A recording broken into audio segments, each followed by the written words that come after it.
kebijakan awal gitu ya. Tentunya nanti masih dalam proses pembahasan lebih lanjut internal.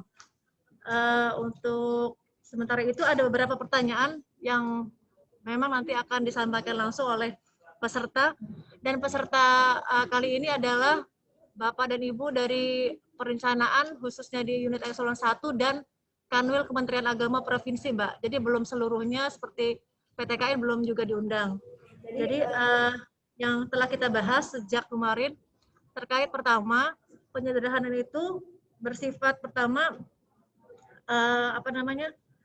langsung disetarakan, dan ada surat Menteri Agama bahwa pejabat yang dilantik setelah tanggal 30 Juni itu dibatalkan gitu ya. Jadi ada pertanyaan memang yang mendasar sekali, apakah kami secara hukum itu ada beberapa yang dilantik, apakah dibatalkan atau memang bisa tetap berlangsung itu gitu ya. SK-nya tetap dipertahankan. Lalu terkait dengan dua, bagaimana nanti pola karirnya Mbak setelah menjadi jabatan fungsional. Termasuk bagaimana nanti penyesuaian angka kreditnya, apakah dari nol atau memang sebelumnya sudah bisa menggabungkan dari kasubag-kasubag perencanaan yang lama. Oleh karena itu langsung saja kami beri waktu Mbak Mita untuk menyampaikan materinya terkait dengan hal ini. Kurang lebih 2 jam ke depan ya Pak Agus ya.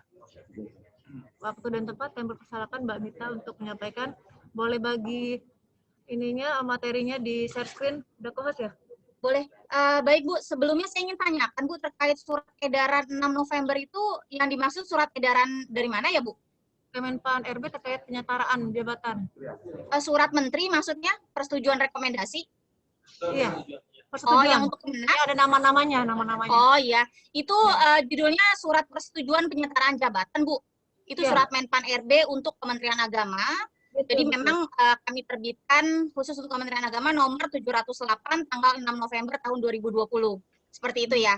Jadi sebenarnya usulan yang disampaikan oleh Kementerian Agama itu kami terima memang sebelum 30 Juni tahun 2020 gitu ya. Sesuai dengan amanat Permenpan 28 tahun 2019 dan sesuai dengan surat Menteri Pan-RB yang ditujukan ke semua PPK, instansi pusat, kementerian, lembaga, bahwa usulan penyetaraan jabatan bisa diproses, namun untuk yang usulan dikirim ke kami sebelum 3 Juni tahun 2020. Kemudian pelantikan itu dilakukan paling lambat 31 Desember tahun 2020. Pelantikan yang dimaksud ini adalah pelantikan ke dalam jabatan fungsional bagi pejabat administrasi yang telah menerima rekomendasi di dalam surat rekomendasi nomor 708 tanggal 6 November tersebut. Nah, yang tadi Ibu tanyakan, bagaimana jika ada beberapa pejabat administrasi yang dilantik baru gitu ya, di atas 30 Juni gitu ya. Jadi nama-namanya berarti otomatis tidak tercantum di dalam rekomendasi sebelumnya, seperti itu. Jadi silakan nanti dari Kementerian Agama mengusulkan kembali ke kami untuk pejabat-pejabat administrasi yang memang belum terakomodir di dalam surat rekomendasi yang pertama di nomor 708 tersebut gitu ya. Namun perlu diperhatikan bahwa untuk penyetaraan jabatan tahap kedua yang setelah Permenpan 28 ini dasar hukumnya masih kami proses. Karena untuk yang Permenpan 28 sudah habis masa berlakunya, itu yang pertama. Yang kedua, saat ini pun Deputi Kelembagaan tengah menyusun perpres penyederhanaan birokrasi, di mana disampaikan di dalam rancangan perpres tersebut bahwa penyetaraan jabatan dapat dilakukan setelah SOTK selesai. Seperti itu. Jadi nanti silakan Kementerian Agama mengusulkan lagi ke kami, ke Deputi SDMA, untuk pejabat administrasi yang belum diusulkan di dalam usulan atau persetujuan yang pertama setelah SOTK-nya selesai dan setelah dari Deputi SDMA mengeluarkan peraturan hukum yang baru penyempurnaan dari Permenpan 28 tahun 2019 seperti itu. Jadi sekarang mungkin fokusnya untuk ke SOTK-nya terlebih dahulu aja Bu, gitu ya. Jadi mungkin ini paparannya mungkin Bapak Ibu ada beberapa poin yang sudah pernah didengar sebelumnya karena terkait penyetaraan ini sudah isu yang sudah sangat booming ya gitu ya. Mungkin nanti akan kita perbanyak ditanya jawab jika memang ada yang dirasa kurang jelas dari apa yang saya sampaikan.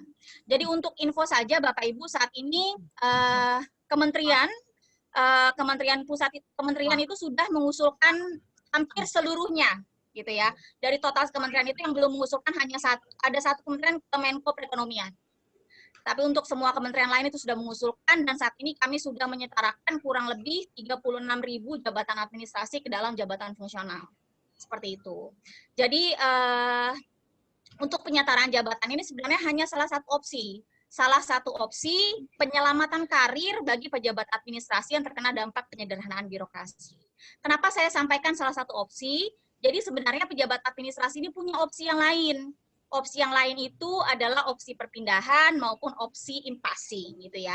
Jadi bagi Bapak Ibu yang memang belum diusulkan atau belum menerima rekomendasi di rekom pertama, Bapak Ibu boleh untuk mengamankan karir Bapak Ibu, takutnya mungkin nanti di deputi kelembagaan struktur Bapak Ibu dihapus, sedangkan Bapak Ibu belum ada kartu pas untuk duduk di dalam JF karena belum diusulkan penyetaraan. Bapak Ibu mau coba pakai opsi in-passing, silahkan dicoba gitu ya. Karena bagi Bapak Ibu pejabat administrasi yang belum mendapatkan rekomendasi penyetaraan, jika di deputi kelembagaan ternyata SOTK Bapak Ibu dihapuskan, strukturnya dihapuskan, namun Bapak Ibu belum terima kartu pas untuk duduk di JF, Bapak Ibu akan duduk di jabatan pelaksana gitu ya, karena memang rumah Bapak Ibu sudah nggak ada, sudah dihapuskan gitu ya. Jadi karena Bapak Ibu belum mendapat rekomendasi untuk duduk dalam JF, Bapak Ibu akan duduk di jabatan pelaksana sebelum diusulkan kembali untuk duduk di JF di tahap kedua penyetaraan jabatan. Seperti itu, yang otomatis pasti akan mempengaruhi penghasilan Bapak Ibu. Seperti itu. Makanya kenapa kami sampaikan, mungkin Pak Asrip sering sampaikan di pertemuan-pertemuan dengan Kementerian Agama sebelumnya, bahwa Permenpan 28 ini adalah budi baik. Gitu. Jadi budi baik bahwa pejabat-pejabat administrasi bisa dengan mudah duduk di dalam jabatan fungsional. Beda dengan mekanisme perpindahan maupun passing yang harus ada UKOM, harus ada formasi, harus ada uji kompetensi. Nah, untuk penyetaraan jabatan, Bapak Ibu silakan duduk di dalam JF, boleh dilantik oleh PPK, boleh dilantik oleh Menteri Agama setelah mendapatkan rekomendasi dari Kementerian Pan-RB. Nah, sebenarnya pada saat setelah Kemenak melakukan mengusulkan ke kami untuk dilakukan penyetaraan jabatan, tim validasi Menpan, saya dan Mbak Acit khususnya, ada Mbak Astrid di sini yang membantu saya dalam melakukan validasi usulan penyetaraan Kementerian Agama. Kami itu pada saat menerima usulan, kami melakukan validasi. Setelah kami melakukan validasi, kami mengundang Kementerian Agama.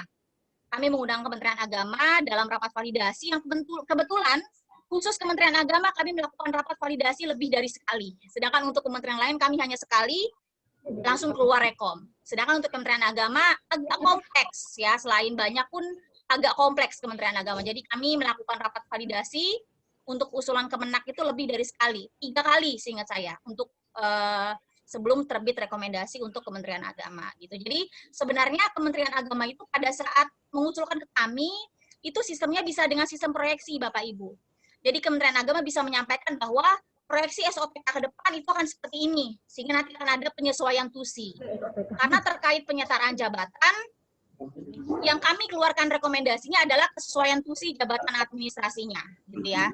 Dan itu melekat di nama pejabat dan jabatan administrasinya. Misalkan saya adalah kepala bagian kepegawaian, gitu ya. Nah, saya diusulkan penyetaraannya ke Menpan, saya mendapatkan rekomendasi analis SDM aparatur atau analis kepegawaian ahli media. Kemudian sebelum dilantik, saya dirotasi atau saya dimutasi gitu ke unit lain.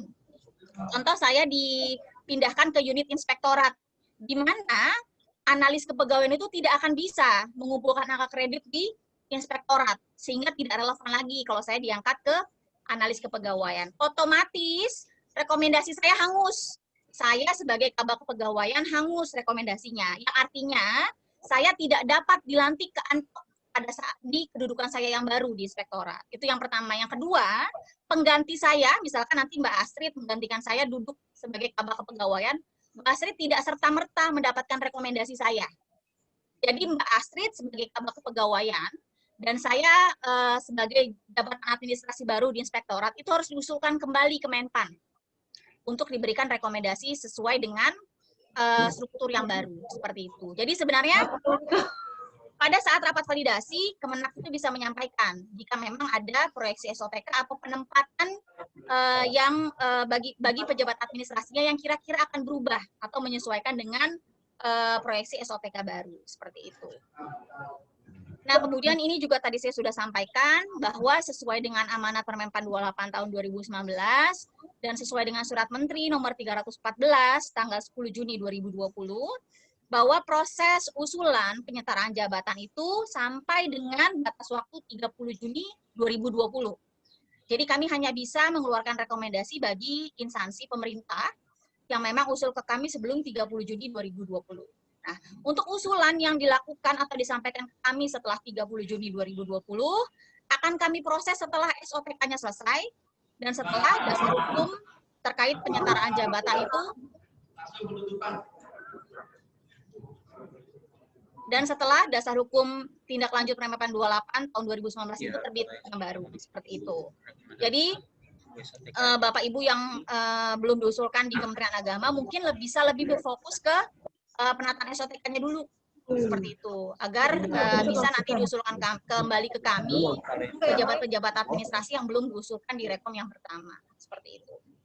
Jadi yang diprioritaskan adalah yang rekomendasi pertama. Kedua, ketiga ya. Nah, untuk pelantikan, seperti tadi saya sudah sampaikan bahwa pelantikan itu paling lambat dilakukan sebelum tahun 2021, yaitu 31 Desember tahun 2020. Pelantikan untuk Rekom nomor 708 tanggal berapa? Yang November, 6 November. Bagaimana jika tidak dilantik sebelum 31 Desember gitu ya? Kemenak tidak melantik. Rekomnya hangus, Bapak Ibu. Tidak bisa berlanjut ke tahun 2021. Jadi Bapak Ibu, tindak lanjut Permenpan 28 atau penyetaraan jilid 2 nanti ini akan berbeda dengan Permenpan 28 mekanismenya. Kami akan buat lebih sulit untuk duduk di dalam JF. Kenapa? Gitu ya. Kami ingin mengapresiasi instansi yang sudah mengusulkan lebih dulu. Balik lagi ke formasi awal. Kami akan karena kami ingin mengapresiasi instansi yang sudah usul terlebih dahulu, yang sudah melakukan penyetaraan lebih dulu, yang sudah melantik lebih dulu. Kami sangat mengapresiasi dan ingin mengapresiasi instansi-instansi yang sudah melakukan penyederhanaan birokrasi terlebih dahulu. Seperti Kementerian SDM, Kementerian Pendidikan Kebudayaan, kemudian Kementerian PUPR itu sudah melantik, bahkan sudah menerima rekomendasi di awal-awal Juni 2020. Seperti itu. Apa yang maksud dengan lebih sulit? Nanti di penyetaraan tahap 2, itu nanti ada uji kompetensi, Bapak Ibu. Dan kalau untuk di Permenpan 28, mungkin untuk pejabat pengawas yang masih SMA atau di bawah S1 itu bisa duduk di JF, gitu ya, di JF ahlian. Nah, untuk nanti di penyetaraan jilid 2 itu udah nggak bisa lagi. Jadi jika Bapak Ibu kualifikasi pendidikannya masih di bawah S1, itu tidak bisa menerima rekomendasi untuk duduk di dalam JF atau diusulkan untuk penyetaraan jabatan. Karena untuk JF kategori keahlian, untuk duduk di JF kategori keahlian, itu minimal harus S1 kualifikasi pendidikannya. Seperti itu. Kemudian, seperti apa sih bedanya pengalihan JA ke JF ini gitu ya. Jadi sebenarnya perbedaannya itu kita dari turunan tusi saja. Kalau misalkan Pak Asdep saya, Pak Aba, itu dulu tusinya Pak Aba itu turun ke struktur. Pak Aba itu asisten deputi manajemen karir dan talenta SDM aparatur. Nah dulu beliau itu fungsinya tusinya itu turun ke struktur, ke kabaknya, ke kabitnya, ke kasubitnya, ke kasubaknya gitu ya. Nah setelah adanya penyetaraan, tusinya beliau itu turun ke fungsi. Tuh. Nah dulu yang tadinya administrator atau kabit atau kabak gitu ya. Nah sekarang berubah menjadi fungsinya itu ke JF ahli madya seperti itu. Nah untuk eselon 4-nya itu menjadi JF ahli muda dan untuk pelaksana atau eselon 5 itu menjadi JF ahli pertama. Untuk penyetaraan jabatan kami tidak melihat pangkat dan golongan untuk duduk di jabatan fungsional. Beda dengan in-passing dan perpindahan. Nah, mungkin Bapak Ibu ada yang pengawas atau eselon 4 yang sudah pangkatnya 3D. Untuk penyetaraan jabatan, Bapak Ibu mau pangkat berapa juga duduk di eselon 4, itu jadi ahli muda. Nah, kalau Bapak Ibu merasa dengan pangkat Bapak Ibu itu, Kalau in passing bisa dapat ahli media ya silahkan tempuh jalur in passing. Gitu. Jadi nggak ada yang memaksakan terkait penyetaraan jabatan ini. Namun perlu diperhatikan untuk in passing, artinya harus ada UKOM, harus ada tunggu rekomendasi instansi pembina, harus ada formasi. Dan yang perlu diperhatikan adalah untuk in passing dan perpindahan tidak ada jaminan penyetaraan penghasilan. Beda dengan penyetaraan jabatan. Untuk penyetaraan jabatan, penghasilan Bapak Ibu pun disetarakan ke dalam penghasilan jabatan administrasi Bapak Ibu. Itu diakomodir di dalam Perpres penyetaraan penghasilan pejabat administrasi yang terkena dampak penyederhanaan birokrasi. Nah, Perpresnya sekarang sudah di meja Pak Presiden, tinggal menunggu tanda tangan saja, sudah final konsepnya. Seperti itu, jadi dan itu berlaku surut. Jadi penghasilan yang diberikan ke Bapak Ibu saat duduk di dalam JF itu sama. Tidak ada bedanya pada saat Bapak Ibu duduk di jabatan administrasinya Bapak Ibu, seperti itu. Nah, kemudian mungkin Bapak Ibu sudah pernah mendengar terkait sebutan atau tambahan fungsi sebagai koordinator dan subkoordinator gitu ya. Nah, yang perlu saya tekankan di sini adalah koordinator dan subkoordinator itu bukan jabatan. Jadi kita nggak perlu pusing nih. Nggak perlu pusing, aduh gimana nih koordinator, kedudukannya di mana, harusnya gimana, nggak perlu pusing. Koordinator dan subkor itu bukan jabatan, Bapak Ibu. Dia tidak melekat di struktur, namun melekat di fungsi pejabat fungsionalnya. Jadi pejabat fungsionalnya dicantolkan tusi tambahan sebagai koordinator maupun subkoordinator. Tambahan tusi berupa tusi koordinasi. Seperti itu. Nah, dalam masa transisi sampai dengan Perpresnya terbit, pejabat administrasi yang terkena dampak penyederhanaan birokrasi yang menerima rekomendasi penyetaraan jabatan wajib dicantolkan tusi tambahan sebagai koordinator dan subkoordinator. Melekat, tidak boleh dikotak-atik. Tidak boleh dikotak-atik. Jadi untuk pejabat administrasi eselon 3 menjadi JF ahli media koordinator apa? Tusinya ditambahkan belakangnya. Nah, untuk eselon 4 kasubit atau kasubag apa menjadi JF ahli muda subkoordinator apa? Tusinya tambahkan di belakangnya. Nah, setelah masa transisi, jika memang instansi merasa bahwa tidak diperlukan fungsi koordinasi, gitu ya. Jadi nggak perlulah fungsi koordinasi gitu. Contohnya seperti di Setnek. Di Setnek merasa nggak perlu ada fungsi koordinasi. Karena untuk jabatan fungsional memang kerjanya dinamis sehingga tidak perlu ada fungsi koordinasi gitu ya. Satu dan yang lainnya saling koordinasi ada fungsi tambahan koordinasikan itu nggak perlu gitu ya. Namun ada juga di beberapa instansi yang merasa karena JF di bawahnya itu beragam, macam-macam jenisnya gitu, diperlukan fungsi koordinasi. Contohnya di KKP. Jadi masing-masing instansi itu punya karakteristik yang berbeda-beda.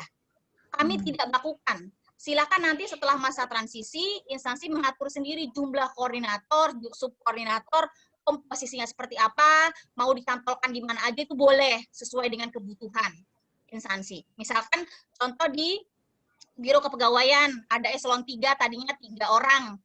Eselon 3 pengadaan CPNS, eselon 3 mutasi, eselon 3 kesejahteraan. Menjadi JF ahli media koordinator pengadaan, JF ahli media koordinator mutasi, JF ahli media koordinator kesejahteraan. Nah, itu menjadi koordinator masing-masing. Nah, nanti misalkan pada saat pengadaan CPNS dirasa load yang ahli media koordinator pengadaan ini tuh besar, jadi overload gitu, sehingga diperlukan lagi tambahan satu koordinator boleh, nggak ada masalah. Namun perlu diingat, penugasan koordinator dan subkoordinator ini minimal 1 tahun. Kenapa 1 tahun? Karena akan untuk koordinator dan subkoordinator ini mendapat bonus atau apresiasi berupa tambahan angka kredit sebesar 25%. Gitu ya. Jadi kalau kurang dari 1 tahun kasihan yang bersangkutan nanti nggak bisa klaim tambahan 25%-nya itu. Jadi kami sampaikan ke instansi bahwa silakan menyesuaikan namun minimal 1 tahun yang bersangkutan diberikan tusi tambahan sebagai koordinator dan subkoordinator seperti itu. Kemudian ini perlu diingat juga bahwa koordinator itu bukan atasan. Jadi kalau misalkan memang ada mindset atau pendapat bahwa apa bedanya dong, itu sama juga dong eselon 3 dengan angka kredit atau pengawas dengan angka kredit, administrator dengan angka kredit, bukan. Koordinator ini bukan atasan Bapak Ibu, bukan struktural, bukan struktur. Jadi nggak ada fungsi yang seperti melekat seperti jabatan struktural gitu ya. Misalkan contoh fungsi penilaian kinerja. Sampai saat ini, koordinator dan subkoordinator ini tidak punya kewenangan penilaian kinerja maupun pemberian cuti, itu tidak ada kewenangan. Seperti itu. Saya, koordinatornya Mbak Acit, Mbak Astrid, saya nggak punya kewenangan untuk menilai SKP beliau. Yang menilai SKP beliau itu adalah Pak Abah, Pak Asdep langsung. Namun, saya punya kewenangan untuk berbagi tugas dengan beliau atau menugaskan beliau untuk misalkan membuat telaah, membuat analisis, hadir di satu acara dan sebagainya. Saya punya kewenangan, karena saya dicantolkan fungsi koordinasi, seperti itu. Nah, kemudian yang perlu diingat adalah terkait angka kredit 25% yang tadi saya sampaikan. Angka kredit 25% itu bukan angka kredit yang 25% itu dikali keseluruhan dari butir-butir kegiatan JF-nya, bukan. 25% itu diberikan bonus hanya untuk butir kegiatan terkait fungsi koordinasinya saja. Nanti saya berikan contoh SKP-nya. Jadi untuk butir-butir kegiatan yang terkait dengan tugas pokok JF-nya itu tidak mendapatkan bonus. Dan 25%-nya ini hanya bisa diklaim 1 kali, gitu ya, bukan per tahun. Kalau per tahun, nanti 4 tahun udah 100%. Bapak Ibu nggak perlu ngerjain butir-butir kegiatan Bapak Ibu sebagai JF, langsung naik pangkat. Karena terpenuhi 100% untuk naik pangkat. Begitu. Jadi hanya 1 kali bisa diajukan pada saat Bapak Ibu mengajukan kredit untuk kenaikan pangkat. Seperti itu. Nah, ini juga sudah saya sampaikan tadi sama. Nah, ini contoh SKP-nya gitu ya. Jadi ini salah satu, ini contoh SKP Mbak Ipma. Mbak Ipma ini salah satu tim Pak Aba juga gitu ya. Beliau itu adalah subkoordinator manajemen karir. Jadi beliau disetarakan ke JF analis kebijakan ahli muda gitu ya. Jadi 25%-nya ini hanya di fungsi koordinasinya saja, nomor 14-nya saja. Nomor 1 sampai 13 tidak mendapatkan bonus 25%. Karena itu adalah butir kegiatan atau kegiatan utama sebagai jabatan fungsional analis kebijakan. Jadi yang mendapat 25% itu hanyalah fungsi-fungsi koordinasinya saja. Nomor 14. Seperti itu. Nah, kemudian kenapa harus ke JF gitu ya? Dari struktural gitu kenapa harus ke JF? Nah, sesuai dengan arahan Pak Presiden, dengan disetarakan atau diganti struktural itu menjadi jabatan fungsional, diharapkan birokrasi itu akan menjadi lebih dinamis, lebih lincah, karirnya lebih terbuka gitu ya. Karena kami juga sedang menyusun Permenpan terkait pola karir yang akan fokusnya itu ke jabatan fungsional. Jadi pasca penyederhanaan birokrasi, pasca penyetaraan jabatan, pasti di satu instansi itu yang dominan adalah pejabat fungsionalnya. Contohnya di Menpan. Di Menpan sendiri itu hanya ada 1 pejabat eselon 3 dan 2 pejabat eselon 4 di keseluruhan Menpan. Bahkan di Deputi SDM sendiri, di Deputi saya dan di Deputinya Pak Asdep, itu sudah tidak ada lagi pejabat struktural eselon 3 dan eselon 4. Jadi di bawah Pak Deputi SDM Aparatur, langsung Asdep-Asdepnya eselon 2-nya, di bawah Pak Asdep, di bawah Pak Aba, itu semuanya jabatan fungsional. Kelompok jabatan fungsional sudah tidak ada lagi eselon 3 maupun eselon 4 gitu. Jadi memang nanti arah kebijakan ke depannya pola karir itu akan difokuskan ke jabatan fungsional. Di dalam Permenpan pola karir kami pun kami membuat kebijakan bahwa perpindahan antar JF itu sudah tidak lagi terkunci 1 rumpun. Kalau sekarang kan antar JF itu harus 1 rumpun, jadi kalau nggak 1 rumpun nggak boleh pindah. Nah, nanti di dalam Permenpan pola karir kami itu JF boleh berpindah selama ada kesesuaian kualifikasi, kompetensi, dan syarat jabatan. Seperti itu. Nah, untuk JF ini memang lebih dinamis daripada struktural. Nah, misalkan saya adalah kabak kepegawaian di Biro Kepegawaian, gitu ya. Nah, kalau saya sebelum jadi JF, gitu ya, kalau saya mau dipindahkan ke kedeputian, gitu ya, saya nggak bisa, saya tenteng tuh jabatan kabak kepegawaian saya ke Deputi SDM. Karena di Deputi SDM nggak ada kabak kepegawaian. Kabak kepegawaian cuma ada di Biro Kepegawaian. Nggak ada, gitu ya. Nah, setelah saya disetarakan misalkan ke analis kebijakan, saya boleh membawa jabatan analis kebijakan saya ke Deputi SDM. Karena Deputi SDM juga ada tusi terkait pembuatan kebijakan di bidang sumber daya manusia aparatur. Gitu. Jadi, saya bisa membawa jabatan saya sebagai jabatan fungsional analis kebijakan ke unit lain yang juga memang ada tusinya seperti itu. Jadi karir JF ini memang lebih lincah, bisa berpindah gitu ya, karena memang fokusnya di fungsi, bukan di struktur seperti itu. Nah ini ilustrasi di ASDEP kami di Pak Aba. Beliau itu tadi saya sudah sampaikan sebelumnya, asisten deputi manajemen karir dan talenta, punya 3 kabak tadinya, ketiganya menjadi jabatan fungsional ahli media dan punya 3 eselon 4, ketiganya menjadi ahli muda. Nah di bawah subkoordinatornya, di bawah ahli mudanya itu kami juga mempunyai analis kebijakan ahli pertama, gitu ya. Jadi analis kebijakan ahli pertama ini di bawahnya subkoordinator gitu ya, sehingga bisa mensupport tusi-tusi substansi yang memang dihandle oleh masing-masing koordinator dan subkoordinatornya seperti itu. Nah ini tadi saya juga sudah sampaikan apa bedanya penyetaraan, in-passing dan perpindahan. Kalau penyetaraan itu hanya butuh rekomendasi untuk dilantik ke dalam jabatan fungsional. Kalau in-passing itu harus ada UKOM, kemudian ada formasi, uji kompetensi, rekomendasi, dan segala macamnya. Seperti itu. Kemudian ini juga ada apa sih bedanya antara JF hasil penyetaraan dan JF reguler? Nggak ada bedanya Bapak Ibu. Keistimewaan atau kekhususan itu hanya didapatkan saat sebelum Bapak Ibu duduk di JF. Jadi setelah Bapak Ibu duduk di JF, Bapak Ibu ya argo normal, ya silahkan mengumpulkan angka kredit sesuai dengan regulasi JF pada umumnya gitu ya. Jadi sama seperti Bapak Ibu isi bensin dimulai dari nol. Tidak ada angka kredit bawaan. Beda dengan in-passing. Dulu Bapak Ibu duduk di kabak perencanaan, disetarakan ke perencana. Kegiatan-kegiatan Bapak Ibu dulu waktu jadi kabak perencanaan nggak bisa Bapak Ibu bawa atau nggak bisa Bapak Ibu ajukan sebagai angka kredit setelah Ibu disetarakan ke perencana. Nggak bisa. Seperti itu, dimulai dari nol begitu. Nah, juga bonus angka kredit itu terkait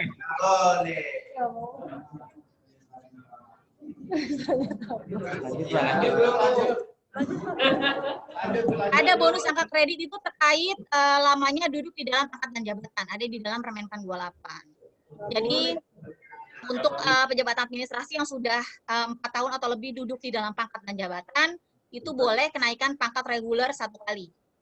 Nah, untuk pejabat administrasi yang sudah 3-4 tahun duduk di dalam pangkat dan jabatan, itu 75% diberikan bonus angka kredit, 2-3 tahun 50%, dan 1-2 tahun 25% duduk di dalam pangkat dan jabatan.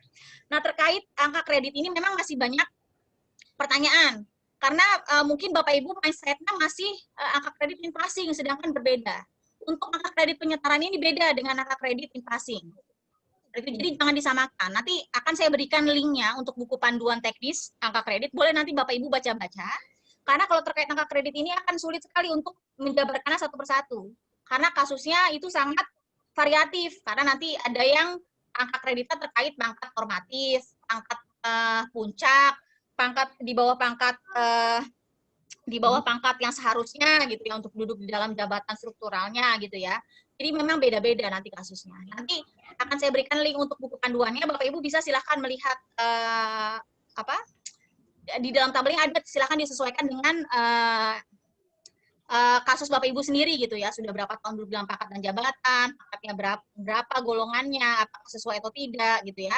Kemudian disetarakan ke jabatan fungsional apa. Kemudian jenis JF-nya juga berpengaruh. Karena ada JF jenisnya itu penilaiannya itu masih konvensional. Ada yang integrasi, ada yang konversi gitu ya. Itu beda-beda nanti perhitungan atau dapat angka kreditnya. Jadi silahkan nanti dibaca di buku panduannya masing-masing. Di buku panduan yang akan saya berikan linknya nanti, maaf. Jadi nanti bisa dicek kira-kira Bapak Ibu mendapatkan angka kredit berapa jika dilantik ke dalam jabatan fungsional. Kemudian ini yang perlu dilakukan pasca penyetaraan jabatan adalah perubahan pola pikir. Jadi mungkin ini akan sulit bagi pejabat administrasi yang memang belum pernah duduk di jabatan fungsional sebelumnya gitu ya. Nggak bisa kita pungkiri bahwa memang banyak di beberapa instansi yang bersangkutan itu udah bertahun-tahun gitu duduk di struktural. Nggak pernah duduk di fungsional begitu ya. Pasti beliau akan susah menyesuaikan pola kerjanya gitu. Karena pejabat fungsional itu sistemnya mandiri. Saya sebut mandiri di sini bukan berarti sesukanya, semaunya enggak. definisi mandiri di sini adalah Bapak Ibu tahu apa yang Bapak Ibu harus kerjakan berdasarkan butir-butir kegiatan di dalam masing-masing permenpan jabatan fungsionalnya. Gitu. Namun untuk JF ini juga perlu penugasan atau disposisi dari atasan. Karena pada saat Bapak Ibu mengajukan angka kredit, penugasan atau disposisi dari atasan ini menjadi syarat untuk Bapak Ibu mengajukan angka kredit atau dupak gitu. Nah, kemudian mekanisme tata kerja atau peran JPT. Nah, kalau di ilustrasi di Pak Aba, di Pak Asdep, jadi di Pak Asdep itu selain ada fungsi koordinasi dan subordinasi, subordinator, Aba juga membagi Pokja. Pokja. Jadi untuk memudahkan dalam pengumpulan angka kredit. Karena selain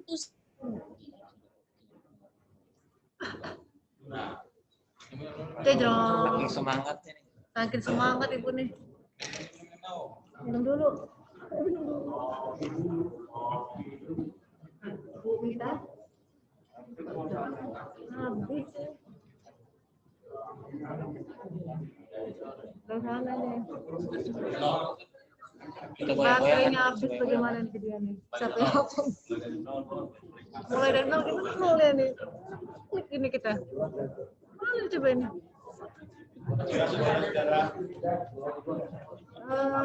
Baik, Mbak Astrid bisa melanjutkan sesi ini, Pak. Mbak Astrid. Oh iya, ya. Silakan Bu Mita, sudah online lagi ya. Tadi terganggu suaranya, Mbak. Oh Mbak gitu. Mita, ya. Oke. Boleh. Ulang lagi, Mbak, untuk share screen-nya. Oke. Tadi sampai mana ya? Nah, sampai sini, Mbak. Sampai sini, Mbak. Banyak cepet banget. Ya, Mbak, mungkin pelan-pelan, Mbak. Pelan-pelan cara penyampaian. udah malam ya, udah ngantuk ya, Bu. Iya. Oke, oke. Nah, saya ulang di nomor 1 ya.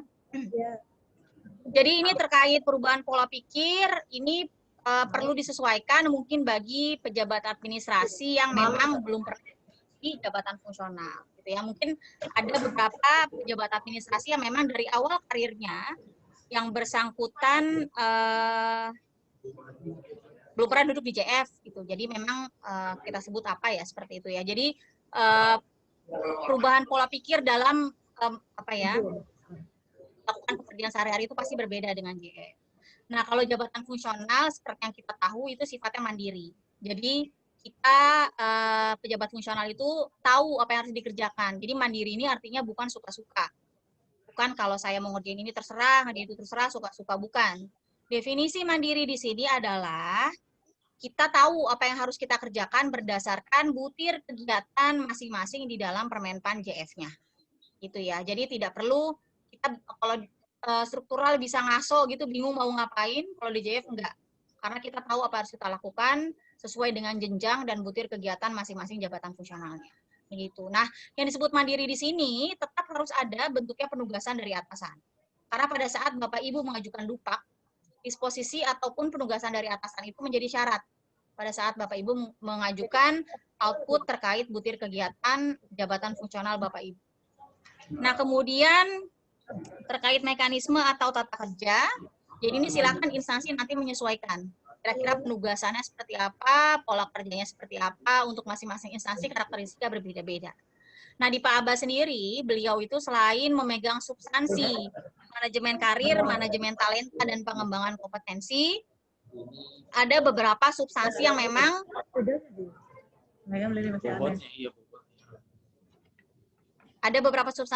dicantolkan di PASDEP, seperti TUSI penyetaraan jabatan untuk instansi pusat dan daerah, kemudian TUSI terkait penyetaraan jabatan untuk TNI Polri, TUSI jabatan terkait HCDP, ASN Korpu, dan beberapa TUSI yang lain. Jadi kalau di kami itu Pak Asdep membuat pokja atau kelompok kerja terkait TUSI-TUSI tambahan tersebut, di luar TUSI yang dicantolkan di dalam struktur yang sebelumnya itu TUSI manajemen karir, talenta, dan pengembangan kompetensi. Nah, kenapa Pak Asdep membuat pokja? Itu memudahkan kami dalam mengumpulkan angka kredit. Karena di kami itu semuanya itu disetarakannya ke jabatan fungsional analis kebijakan. Nah, memang untuk analis kebijakan ini kan seragam ya pengumpulan outputnya, karena memang di dalam butir kegiatan analis kebijakan ini tidak dibagi per jenjang. sama semua. Jadi hanya dibagi berdasarkan tingkat kesulitan. Nah, itu memudahkan kami untuk mengumpulkan kredit dengan pembagian tusi Pokja tersebut. Nah, kemudian ini penguatan kepemimpinan atau rentang kendali. Nah, ini tadi terkait dengan fungsi koordinasi yang ditambahkan gitu ya. Jadi untuk di kementerian besar mungkin eselon 3-nya itu isinya bisa ratusan orang, misalkan kayak di Kemenq, di SDM, di PUPR, di ATR BPN. Eselon 3 itu staf di bawahnya itu bisa ratusan orang, mungkin di Kemenak juga. Nah, kalau di Menpan, eselon 3 di bawah kami itu hanya 3 orang, gitu ya. Jadi, rentang kendalinya tuh pendek. Beda dengan instansi lain yang memang ratusan, sehingga rentang kendalinya itu panjang atau luas. Nah, itulah kenapa dibutuhkan fungsi tambahan koordinasi, baik koordinator maupun subkoordinator, sehingga rentang kendalinya itu menjadi lebih pendek, gitu, sehingga lebih mudah dikendalikan. Seperti itu. Nah, kemudian ini juga terkait pengembangan profesionalisme, pengembangan kompetensi ini sama. Jadi, pasca penyetaraan jabatan tidak bisa kita pungkiri bahwa pasti akan ada gap kompetensi. Saya beri contoh bahwa ada di salah satu instansi, mungkin di Kemenak juga sepertinya, kita ada ketemu kasus banyak kemarin. Duduk di dalam JA tidak sesuai dengan tusinya.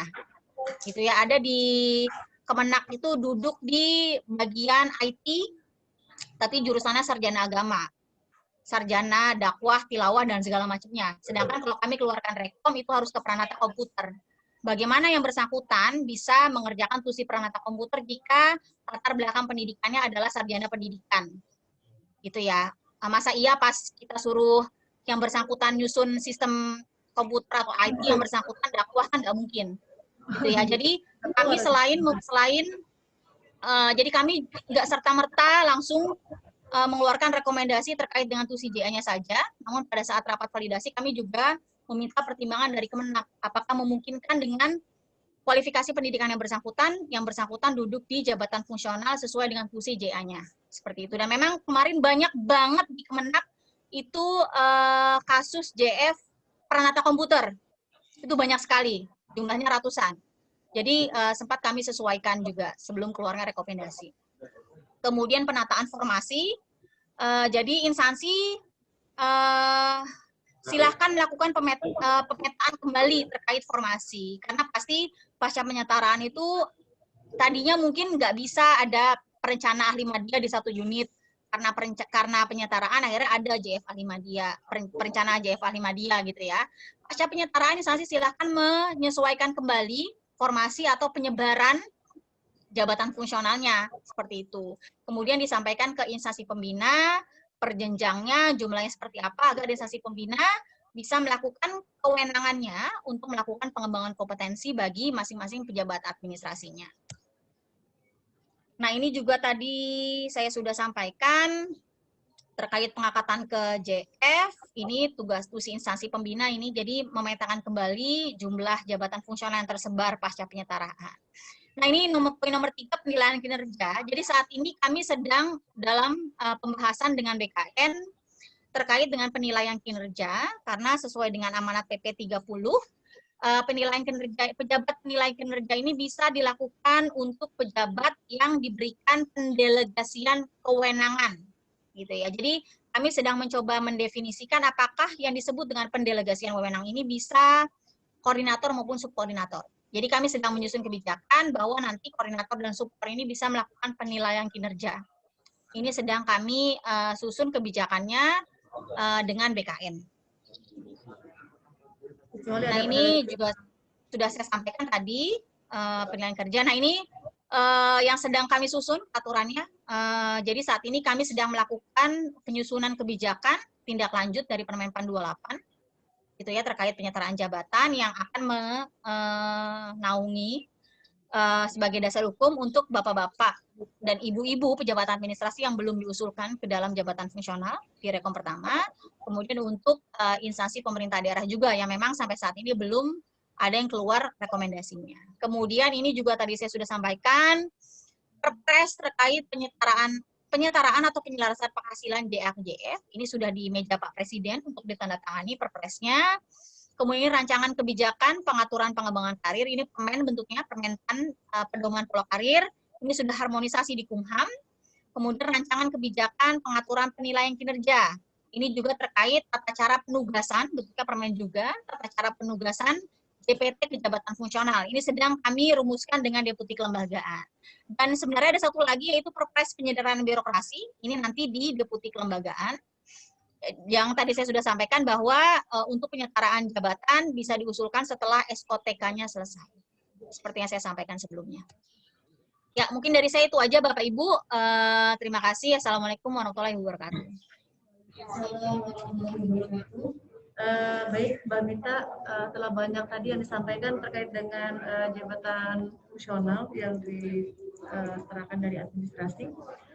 Namun, apa yang tadi disampaikan sudah membuka kita terkait dengan banyaknya pertanyaan yang memang belum terjawab. Seperti halnya tadi terkait dengan penghasilan, apakah penghasilan itu juga menurun atau naik gitu ya. Ternyata nanti akan ada perpres penyetaraan dari penghasilan tersebut.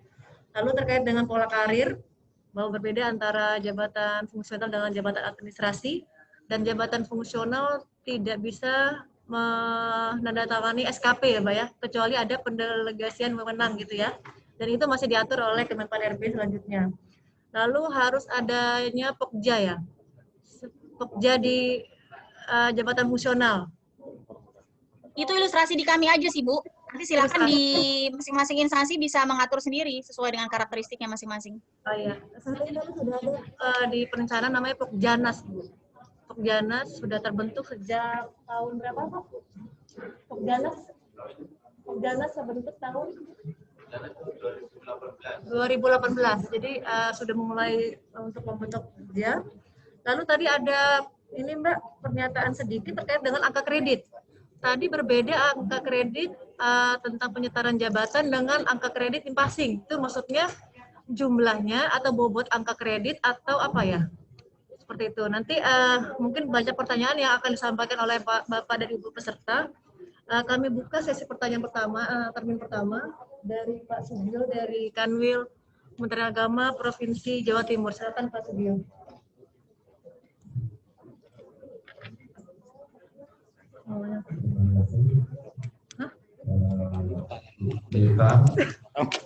Kita mulai Senin kemarin kita mengikuti acara dan rasanya memang sulit untuk fokus karena kita itu selalu bertanya-tanya di pikiran kita. Saya ini, contohnya misalnya sebagai saya sebenarnya Kasubag Perencanaan Keuangan eselon 4 dan masuk pada ahli muda. Nah, kita bingung bagaimana cara menghitung angka kredit kita. Kita itu mulai kemarin kita diberikan penyajian misalnya masa kerja 3-4 tahun 75%, dan 75% itu kali basicnya berapa, kita juga bingung. Kemudian ketika kita melaksanakan tugas sebagai subkoordinator kita dapat 25%. Nah, 25% itu jika kalinya kali yang mana? Nah, ini semua menjadi pertanyaan kita karena kita yang ahli muda juga basic angkanya itu apakah 3C atau 3D, yang madya itu apakah 4A, 4B, 4C, itu juga kita semua masih bingung.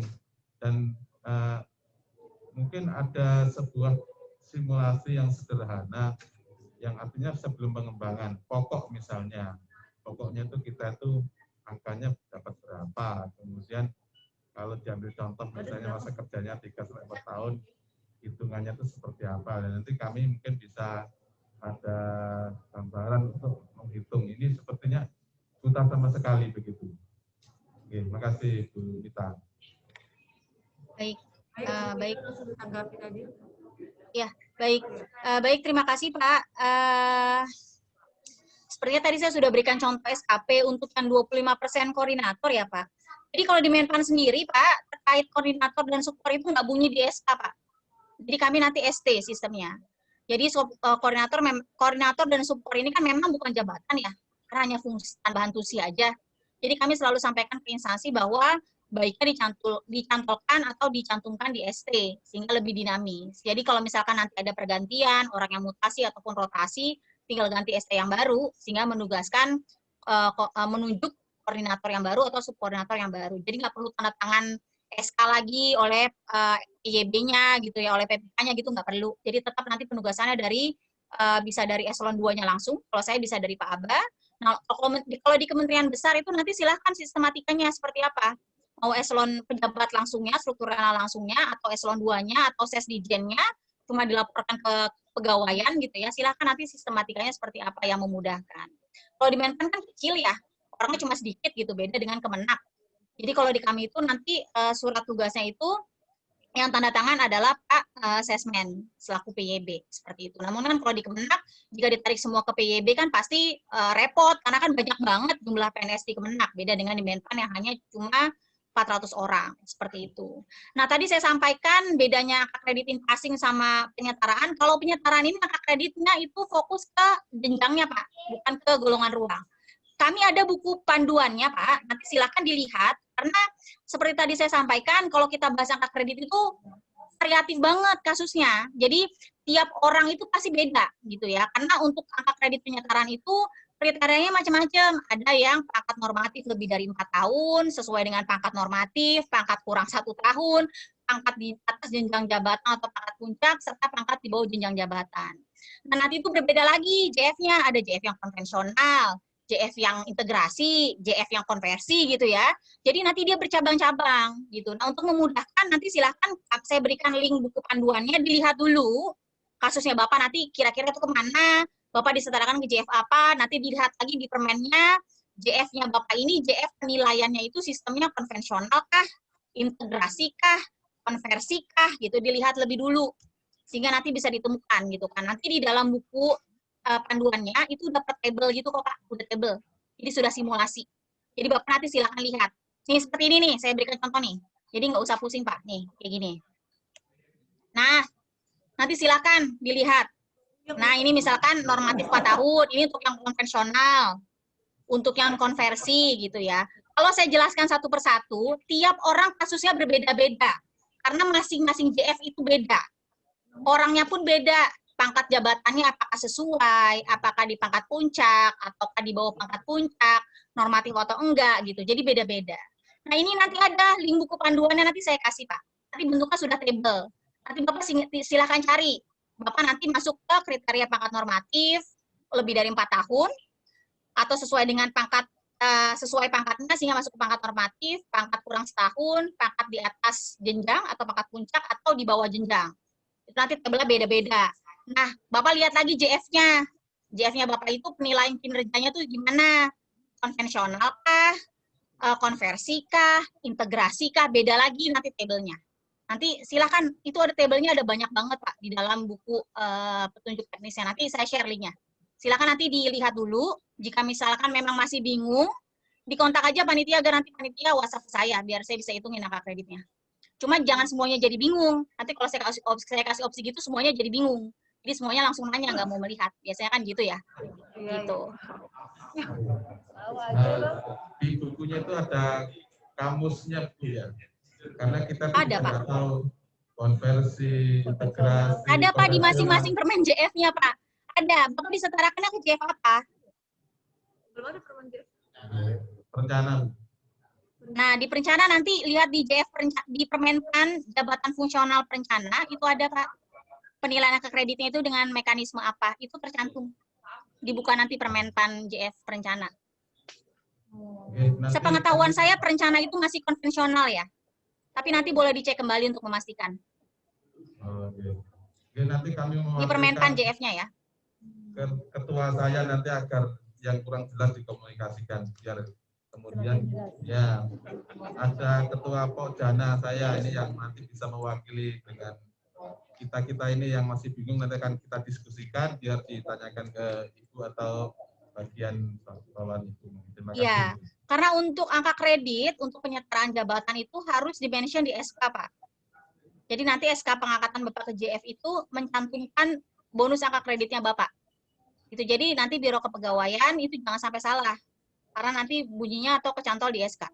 Nanti Pak Lukman itu dan tim itu benar-benar harus bisa menghitung angka kredit yang Bapak dapatkan saat Bapak dilantik ke dalam jabatan fungsional. Nah itu karena kita tuh ingin mengontrol apakah nanti SK kita tuh betul tuh kita ingin tahu ilmunya itu gitu.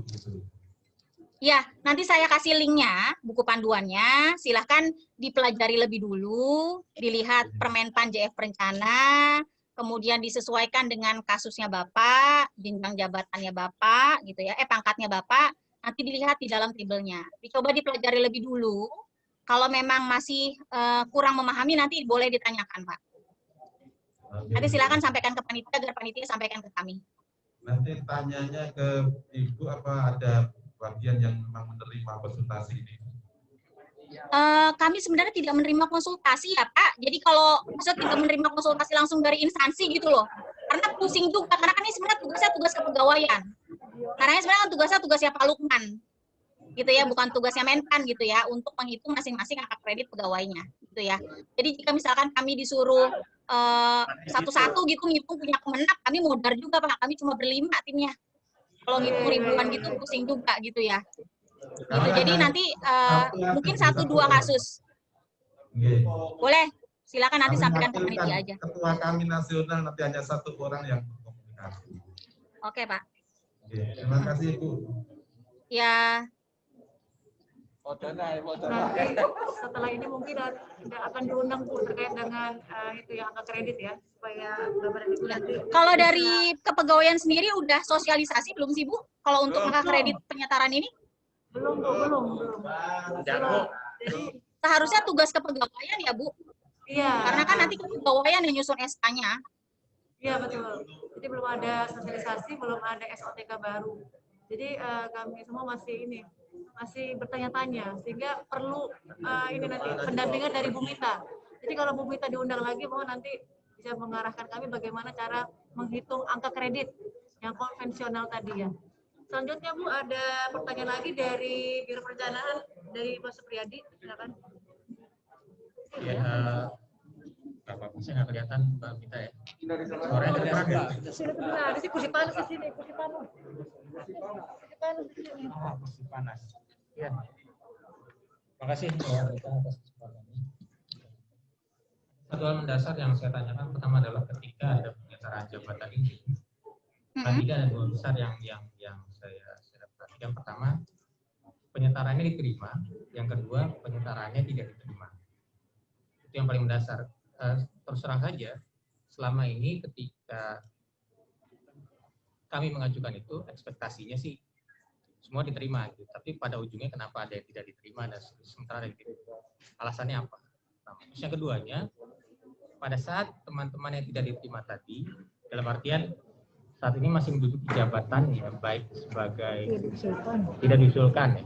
Tidak diterima atau diusulkan? Tidak diusulkan atau tidak diterima Pak? Tidak diusulkan ya? Tidak diusulkan. Karena pertama ketika pengajuan pertama yang setahu saya semua diusulkan ya, semua diusulkan tidak. Asumsinya semua diusulkan. Enggak loh Pak. Pak Lukman sendiri bilang enggak. Oh, Kami enggak. ada banyak yang disetarakan. Oke, baik. Karena tabelnya nyampur. Iya, campur. Baik, kalau kayak gitu. Karena saya berasumsi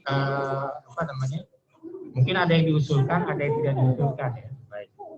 Terus yang diusulkan tersebut kan mungkin ada yang diterima, ada juga yang tidak diterima. Ya. Apa yang melatar belakangi?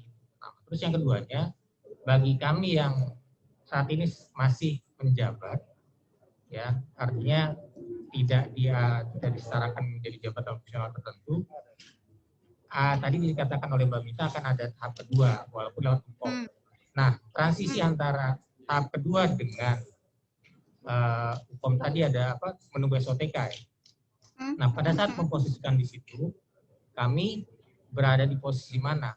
Apakah tetap dalam struktur, sementara SOTK-nya masih belum ada, atau yang keduanya, kami dalam posisi menunggu dalam jabatan yang lama atau bahkan menjadi jabatan fungsional umum kembali. Itu Mbak, mohon penjelasan. Terima kasih. Baik, terima kasih Pak. Jadi gini Pak, sebenarnya Dari awal Kemenak menyampaikan ke kami, waktu itu kami PIC-nya Pak Lukman dan Pak Wildan. Jadi memang kami bisa sampaikan bahwa kami tidak ada paksaan dalam mengusulkan penyetaraan jabatan, gitu ya. Jadi berapapun yang instansi usulkan, kami proses, gitu ya. Nah, dari Pak Lukman dan Pak Wildan sendiri, misalkan memang dari 1.000 pegawai Kemenak hanya mengusulkan 800, ya kami bisa apa? Itu kan kewenangan PPK-nya Kemenak, gitu ya. Kami akan proses yang 800, tapi tidak akan paksa untuk proses yang 1.000. Nah, karena seingat saya waktu itu, dari Pak Lukman dan Pak Wildan menyampaikan bahwa memang tidak semuanya diusulkan untuk disetarakan. Ada beberapa yang dipertahankan, itu memang amanat dari Pak Menterinya sendiri. Seperti itu. Jadi memang sepertinya ada komunikasi internal yang kurang baik gitu ya. Karena jujur saja Pak, saya sendiri tuh sering sekali menerima komplain dari Kemenak. Yang di UIN lah, yang di unit sini lah, unit sana lah gitu ya. Saya tidak paham bagaimana sebuah usulan bisa diproses di kepegawaian sebelum diusulkan ke Menpan. Karena banyak sekali yang disampaikan ke saya bahwa ada perbedaan baik itu jumlah maupun usulan jabatan fungsional yang disampaikan ke kami gitu ya. Dan itu sebenarnya bukan kewenangan kami juga untuk mencari tahu karena memang itu murni internalnya di Kemenak. Seperti itu yang pertama. Nah yang kedua, seperti tadi saya sampaikan, kami memproses semuanya yang diusulkan ke kami untuk disetarakan. Nah, misalkan dari Kemenak mengusulkan 800, ya kami proses semuanya Pak 800 tanpa pilih kasih, tanpa pandang bulu. Kami lakukan validasi, kami berikan rekomendasi. Nah, jika tadi Bapak sampaikan ada usulan yang tidak disetujui, itu maksudnya bukan tidak bisa dilantik, Pak, bisa dilantik. Kenapa disebut tidak disetujui? Itu karena usulan jabatan fungsionalnya tidak sesuai dengan tusi jabatan administrasinya. Saya beri contoh. Misalkan di Biro Perencanaan tapi diusulkan ke Peranata Komputer. Mau ngerjain apa di Biro Perencanaan? Atau di jabatan adalah Kabak Kehumasan tapi diusulkannya analis kebijakan. Kan bukan tusi Anjak. Kami pun pada saat melakukan validasi, kami minta Pak Lukman dan Pak Wildan untuk memaparkan SOTK-nya, butir kegiatan yang tercantum di dalam SOTK resmi. Sehingga kami bisa memutuskan, ini kira-kira kesesuaiannya ke jabatan fungsional apa. Seperti itu. Jadi, yang disebut tidak disetujui adalah kami memberikan rekomendasi, bukan berdasarkan usulan jabatan fungsional yang disampaikan oleh Kemenak. Namun berdasarkan validasi kami yang menurut kami lebih sesuai JF-nya dengan tusi jabatan administrasinya. Yang bersangkutan bisa dilantik, tetap bisa dilantik, tapi bukan dengan jabatan fungsional usulan Kemenak. Seperti tadi saya sampaikan, misalkan Kabak Kepegawaian, diusulkannya ke Peranata Humas, ya kami tolak. Tapi kami berikan rekomendasi ke analis kepegawaian. Nah, jadi yang bersangkutan bisa dilantik ke JF, namun ke JF analis kepegawaian, bukan JF Peranata Humas, seperti itu. Nah, untuk beberapa usulan yang tidak disetujui itu mungkin karena yang bersangkutan sudah BUP, gitu ya. Karena memang jujur sekali nih, usulan Kementerian Agama itu menurut kami absurd. Itu sulit banget kami mentranslate-nya, Pak. Karena isinya itu curhatan. Jadi ada kolom keterangan. Ini jujur aja, Pak, saya dan Mbak Astrid itu sulitan banget validasi Kemenak. Ada di kolom keterangan itu curhatannya sudah sakit keras, tidak bisa dihapuskan. Orangnya nggak tahu kemana, nggak bisa dihapuskan. Kami kan bingung, Pak. Dari kami harus memvalidasi keterangan-keterangan seperti itu kan jadi kolom curhat ya, seperti itu ya, gitu ya. Jadi jujur ya, kami membutuhkan waktu yang lama gitu ya. Dan dari Kementerian Agama pun waktu itu beberapa kali melakukan revisi usulan yang tadi saya sampaikan. Ternyata di bagian IT itu duduk sarjana pendidikan, ilmu tilawah, ilmu dakwah, sehingga nggak bisa ke prakom, direvisi lagi. Gitu. Jadi agak lama, nah ada beberapa dalam prosesnya itu ternyata sudah keburu masuk BUP, sehingga tidak bisa diselamatkan. Nah itulah yang tidak disetujui. Atau ada jabatan kosong yang nggak ada pemangkunya, itu juga tidak bisa kami keluarkan rekomnya. Karena seperti tadi saya sampaikan bahwa penyetaraan jabatan ini untuk menyelamatkan karir pejabatnya. Nah, kalau jabatan kosong buat apa diberikan rekomendasi? Kalau memang nanti SOTK-nya dihapus, ya hapus aja, orang nggak ada orangnya, nggak ngaruh apa-apa toh, gitu ya. Nanti tusinya kalau mau dikerjakan, ya setelah dihapuskan strukturnya, cari aja berdasarkan existing-nya yang udah ada, pindah situ, rotasi mutasi, atau pengadaan CPNS, atau perpindahan, atau invasi, nggak ada masalah. Karena nggak ada yang dirugikan, gitu. Nggak ada orang yang dirugikan karena kelasnya turun, kemudian non-job, segala macam nggak ada. Karena memang kosong SOTK-nya. Jadi tidak bisa kami keluarkan rekomendasi. Nah, untuk pejabat administrasi yang belum diusulkan, teorinya Pak, teorinya sampai saat ini, itu non-job Pak. Atau menjadi jabatan pelaksana. Gitu. Ini juga sudah sempat kami sampaikan ke Pak Lukman dan Pak Wildan konsekuensinya. Gitu. Nah, namun beliau-beliau mungkin apalah daya juga ya, karena kan tetap ini kewenangan PPK untuk mengusulkan. Gitu. Karena saya pun sempat komunikasi dengan beberapa pejabat administrasi di Kemenag bahwa memang sebelumnya atasannya atau eselon 1, eselon 2-nya memang nggak mengusul. Tiba-tiba pas tahu bahwa ini ada konsekuensinya ini gitu-gitu, baru tahu mengusul, masa waktunya udah habis. Begitu. Nah, teorinya Pak sampai saat ini itu non-job atau duduk di pelaksana. Gitu. Jadi kami berharap nanti kami berharap bentuknya ini setelah selesai SOTK-nya itu bisa bentuknya itu rekomendasi deputi kelembagaan gitu ya. Jadi dalam masa perpresnya sebelum terbentuk permennya, permen SOTK barunya, dasar hukum penyetaran sudah terbit sehingga bisa buru-buru diusulkan berdasarkan proyeksi SOTK baru sehingga bisa dilantik ke JF sebelum ada keluar permennya sehingga belum berlaku SOTK barunya gitu. Jadi nggak jadi hilang dulu gitu strukturnya, jadi sebelum hilang dilantik dulu berdasarkan rekom kedua. Kami berharap sih begitu Pak. Gitu. Tapi kalau teorinya saya sampaikan memang iya begitu non-job atau jadi ke pelaksana yang belum diusulkan di rekom yang pertama.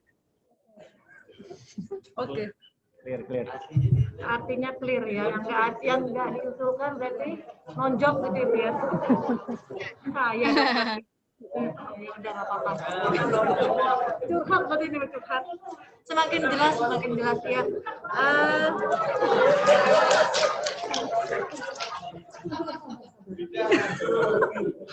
Baik Bapak dan Ibu, ada lagi yang bertanya? Ibu mungkin mau curhat? Oh, semprot. Ada semprotan. Bentar, Pak, sebentar. Nggak kelihatan dari sini. Ya, itu proses panjangnya. Ya, Bu. Ibu di sini.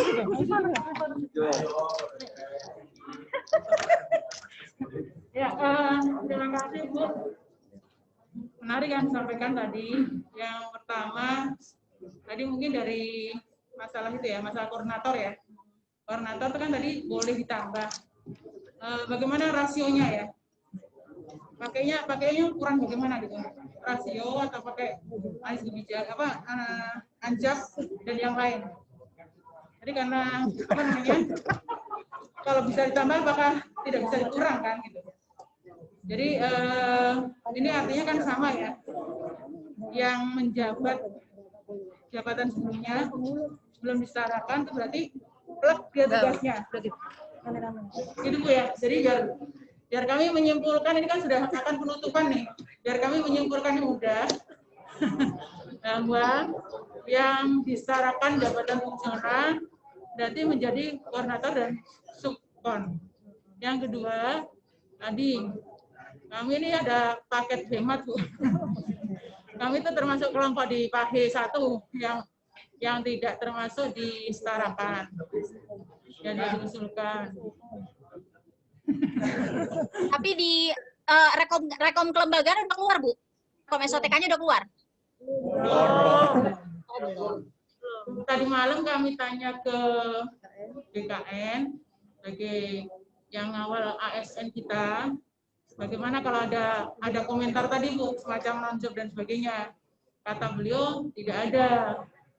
Jadi kami mohon kejelasan nih, karena bahwa apa namanya? BKN-nya siapa Bu? Aidu. Yang biasa Kan kebijakannya di Pak Aba bukan di Pak Aidu. ya memang harus memperhatikan ASN juga Bu. Karena ini kan nasib orang ya. Jadi artinya gini, apa namanya? Kalau misalnya gitu berarti persepsi Kementerian Agama lain dong. Kalau misalnya kenapa nggak diusulkan semuanya? Karena ini kan ada sekian ratus yang nggak diusulkan kan. Jadi kan apa namanya? Mana yang masih dilanjut atau tidak. Bahkan kemarin Pak Idu juga yang menyampaikan kalau misalnya strukturalnya nggak ada, itu akan diperhatikan kembali untuk jabatan fungsional berikutnya, begitu kata beliau. Ini ada teksnya mana ya? Rekamannya ada ya? Ya, ya. Jadi apa namanya? Ini katanya dengan nasib orang, negara kan nggak akan menyengsarakan nasib ASN yang sudah sekian tahun mengabdi. Iya. Tapi kalau non-job itu berarti sudah dapat sanksi, Bu. Sanksi berat itu. Iya, ya kan? Ya, sanksi berat itu. Jadi disiplin pegawai tingkat berat itu. Berhentikan tidak dengan hormat. Ya, jadi mohon kejelasan aja, Bu. Yang pertama tadi mengenai apa? Yang sudah disetarakan. Sudah disetarakan, disetujui, dan yang kedua yang belum. Makasih. Kalau saya udah angkatan mau pensiun, Bu, anak-anak saya nih, kasubag saya masih muda-muda nih. Contoh nih ya, contoh soal nih. Tapi kalau ibu diusulkan ke Madya kan tambah 2 tahun Bu BUP-nya. Iya, tapi kan nggak diusulkan. Jadi kemarin kan apa namanya, kalau usulan dari biro kami mengusulkan semuanya ke fungsional. Tapi yang kenapa nggak diakomodir ya Bu? Diusulkan ke bironya kapan Bu? Bulan apa? Juni. Diusulkan ke biro hortalanya kapan? Juni. Ya sebelum itu Bu. Batas. 28 akhir kan? Oh, kenapa nggak diakomodir ya Bu? Kan sebelum batas waktu sebenarnya. Karena katanya itu Bu, pertama yang adanya pelayanan, kami kan ada TU di situ. Terus ada proses pelaksanaan yang lain yang memang harus dihandle oleh jabatan tertentu tadi. Jadi kalau kayak gini kan berarti persepsinya belum sama ini, Bu. Iya, jadi mohon ada solusi aja. Terima kasih.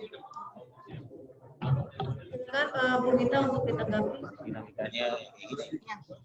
Baik. Jadi yang pertama Bu, perlu saya tekankan bahwa terkait substansi penyetaraan ini di Pak Astip Bu, di Pak Aba, dan itu kewenangan Menpan gitu ya. Itu ada di PP 17 tahun 2020 pasal 350A 350B. Penyetaraan itu dilakukan berdasarkan peraturan Menteri Pan-RB, peraturan Menteri, bukan peraturan BKN. Jadi ini mutlak kewenangan Menpan. Jadi bukan kewenangan Pak Idu, kewenangan Menpan. Gitu. Jadi kalau Pak Idu berbicara seperti itu bukan kapasitasnya Pak Idu. Itu yang pertama perlu saya sampaikan. Nah, Ibu sampaikan bahwa memang betul untuk penyederhanaan birokrasi ini sesuai dengan amanat Pak Presiden bahwa tidak akan ada jabatan administrasi yang dirugikan. Betul, gitu ya. Makanya tadi saya sampaikan, ini kan teorinya bahwa jika nanti SOTK-nya hilang, teorinya jika SOTK-nya hilang, namun masih ada orangnya tersebut kan nggak punya rumah lagi. Teorinya kan begitu, Bu. Ya kan? Makanya tadi saya sampaikan, kami sih berharapnya penyetaraan jilid 2 Permenpan lanjut dari Permenpan 28 ini akan terbit tahun depan gitu. Jadi sebelum Permenak terkait SOTK Ibu yang baru terbit sehingga SOTK yang lama masih berlaku, dasar hukum penyetaraan jilid 2 ini sudah keluar. Jadi Permenak buru-buru mengusulkan nih JA-JA yang belum diusulkan di rekom pertama sehingga bisa keluar rekom keduanya sebelum Permenaknya keluar. Jadi bisa dilantik dulu. Jadi pada saat strukturnya hilang, Bapak Ibu sudah duduk di JF atau sudah mendapatkan kartu pas untuk duduk di JF. Kan saya tadi menyampaikannya seperti itu, Bu, gitu ya. Jadi kan saya hanya bilang ini teorinya. Jadi kami berharap bisa kami pastikan bahwa dari Menpan, baik deputi kelembagaan dan deputi SDM itu berusaha semaksimal mungkin, Bu. Tapi kami juga harus sampaikan bahwa instansi itu resistensinya tidak bisa kami kontrol. Karena jujur, Bu, dari Kemenak sendiri resistensinya dari awal itu kuat untuk penyetaraan jabatan. Dan kami tidak punya kewenangan untuk memaksakan karena terkait pengangkatan, perpindahan, pemberhentian itu wewenang PPK sesuai amanat undang-undang. Jadi wewenangnya Menteri Agama gitu terkait pengusulannya untuk penyetaraan jabatan begitu ya. Masing-masing PPK-nya seperti itu. Jadi kami berharap agar nanti di Kemenak pejabat pembina kepegawaiannya, menterinya, bagian organisasinya, kepegawaiannya sangat concern juga terhadap nasib-nasib pejabat administrasi yang belum diusulkan sebelumnya, bukan hanya di Menpan aja. Gitu, karena kami membuat kebijakan secara general. Tapi kami juga membutuhkan kesadaran pihak-pihak pembina kepegawaian internal atau instansi untuk mendukung kebijakan kami, Bu, seperti itu. Gitu ya, karena seperti tadi saya sampaikan, tidak ada paksaan, Bu, untuk penyetaraan. Jadi silakan kami mengeluarkan rekomendasi sesuai dengan usulan instansi atau kesadaran instansi dalam melakukan pengamanan karir pejabat administrasinya yang terkena dampak penyederhanaan birokrasi. Nah, mumpung ini masih dalam tahap pembahasan SOTK yang baru, silahkan Kemenak memetakan kembali, memetakan ulang berapa sih kira-kira jumlah pejabat administrasi yang terkena dampak penyederhanaan birokrasi yang belum terakomodir di Rekom pertama. Ada berapa sih? Silahkan Kemenak itu memetakan secara keseluruhan tanpa ada yang tertinggal. Belajar dari kasus Rekom pertama. Gitu. Jadi nanti pada saat dasar hukumnya keluar, buru-buru udah diusulin, Bu. Tanpa ada yang tertinggal lagi sehingga bisa dikeluarkan rekomendasinya sebelum terbit SOTK yang baru, sehingga tidak ada tuh kata-kata yang nonjol, kata-kata yang penjabatan pelaksana gitu ya. Jadi kami sih berharap dicicil dari sekarang. Karena kan memang jumlah PNS-nya Kemenak kan banyak.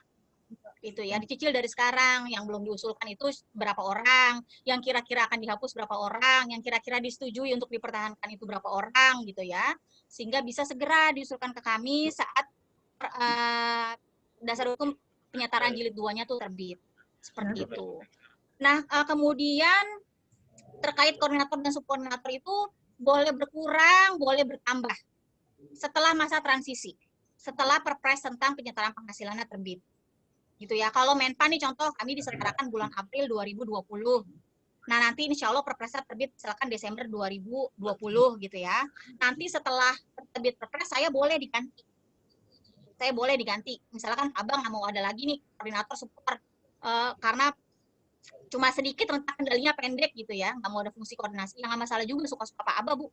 Boleh gitu ya, nggak ada masalah karena itu masalah beban kerja dan karakteristik. Namun perlu diperhatikan minimal setahun karena berkaitan dengan bonus 25%.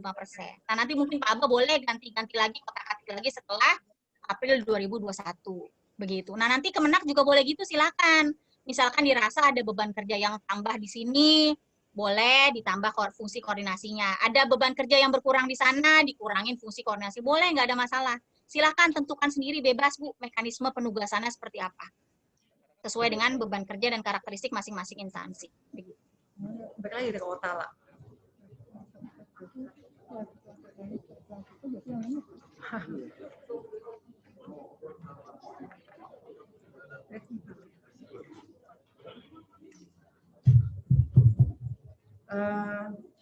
Bu Wita ingin bertanya terkait dengan SOTK.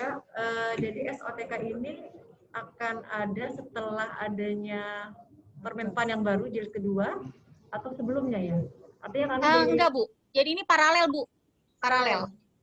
Iya, paralel. Jadi dari Deputi Kelembagaan ini kan setahu saya dari Deputi Kelembagaan sudah ada yang kontak saya ya, Bu. Nanya-nanya tentang penyetaraan Kemenak gitu ya, berapa banyaknya, berapa jumlahnya, karena rapat validasi terkait SOTK Kemenak ini udah jalan. Gitu ya, dari Deputi Kelembagaan sudah komunikasi dengan saya juga begitu ya. Jadi saya tapi kurang paham juga, mungkin boleh ditanyakan ke Pak Lukman atau ke Pak Wildan, rapat SOTK-nya ini udah nyampe mana? Sudah keluar rekom kah dari Deputi Kelembagaan gitu ya? Kalau sudah keluar rekom setidaknya sudah ada bayangan Bapak Ibu. Kira-kira yang mau dihapus itu berapa banyak di unit mana aja, yang dipertahankan itu yang berapa banyak di unit mana aja. Kalau udah dapat rekom udah ada bayangan. Jadi udah bisa mulai dicicil, dipetakan jabatan administrasinya yang tersisa, yang nggak masuk di rekom pertama. Rekom SDM yang pertama. Mungkin ada pertanyaan lagi nggak, Pak?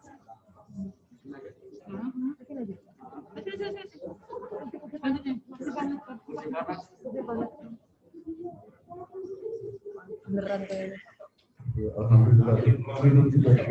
Duduk juga, alhamdulillah. Assalamualaikum warahmatullahi wabarakatuh. Terima kasih atas kesempatan yang diberikan kepada kami. Saya Rahmat dari Kanwil Kementerian Agama Provinsi Sulawesi Tenggara. Mohon maaf, saya langsung saja berpikir. Silakan Pak. Materi ini karena materi yang paling terakhir. Mungkin saya ingin mengakumulasi dari sekian banyak kegalauan saya selama kurang lebih 2 hari ini terkait dengan peralihan hasil perencanaan hasil penyetaraan ini. Yang pertama terkait dengan hak-hak kita sebagai pejabat struktural sebelumnya. Yang tadinya kan kita Bapak maaf suaranya double ya Pak. Di saya suaranya tuh double. Yang pengawas. Jadi untuk hak-hak kita di struktural Mm-mm. Ya kan sudah beralih ke subkoordinator kalau kita sebagai pengawas. Ya. Subkoordinator di Kanwil. Apakah hak-haknya sebagai struktural masih bisa terpenuhi atau tidak seperti kendaraan IDES yang sebelumnya difasilitasi? Ya, kemudian yang kedua masalah Fasilitas ya Pak maksudnya? Ya, fasilitas. Ya, kemudian kesejahteraannya bagaimana? Apakah dia dengan khusus melebihi dari strukturalnya atau masih sama pada saat dia beralih ke subkoordinator tadi? Ya, kemudian kan secara otomatis untuk memarap surat mungkin tidak lagi karena secara struktural tidak lagi. Jadi mungkin langsung kabak yang bekerja di situ. Ya, surat apa Pak, maaf? Ya. Surat apa? Memparaf suratnya surat apa? Kalau misalnya kan harus diparaf oleh Subak. Kalau ada surat yang dibuat oleh perencana biasanya diparaf oleh Kasubag. Kemudian diparaf lagi oleh Kabak, kemudian ditandatangani oleh Kakadil. Kan itu akan bergeser juga setelah jadi subkoordinator. Ya mungkin mohon penjelasan. Kemudian yang selanjutnya, bagaimana setelah kita dilantik sebagai pejabat fungsional, apakah kita masih punya hak untuk misalnya dipromosikan ke jabatan administrator? Atau mungkin apakah bisa misalnya setelah pelantikan, misalnya tanggal 15 Desember nanti, apakah setelah pelantikan nanti, apakah masih tertutup kita untuk ke fungsional lain, atau memang sudah mentok harus di berencana? Misalnya ada mau ke guru kah, atau mungkin ke analis lain, ya mungkin pertanyaan yang kedua. Kemudian yang selanjutnya terkait dengan nasib teman-teman yang kemarin diusulkan, tapi tidak bernasib mujur seperti apa yang kami alami. Seperti yang Ibu jelaskan tadi, sarjana agama mengusulkan menjadi JFP Prakom.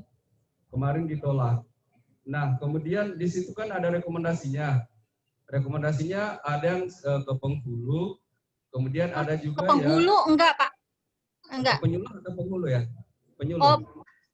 Ke Penyuluh. Kemarin ada rekomendasi seperti itu, khususnya yang kepala seksi informasi yang di Penais. Kemudian ada juga yang dari Penmat, direkomendasi dia ke analis kepegawaian.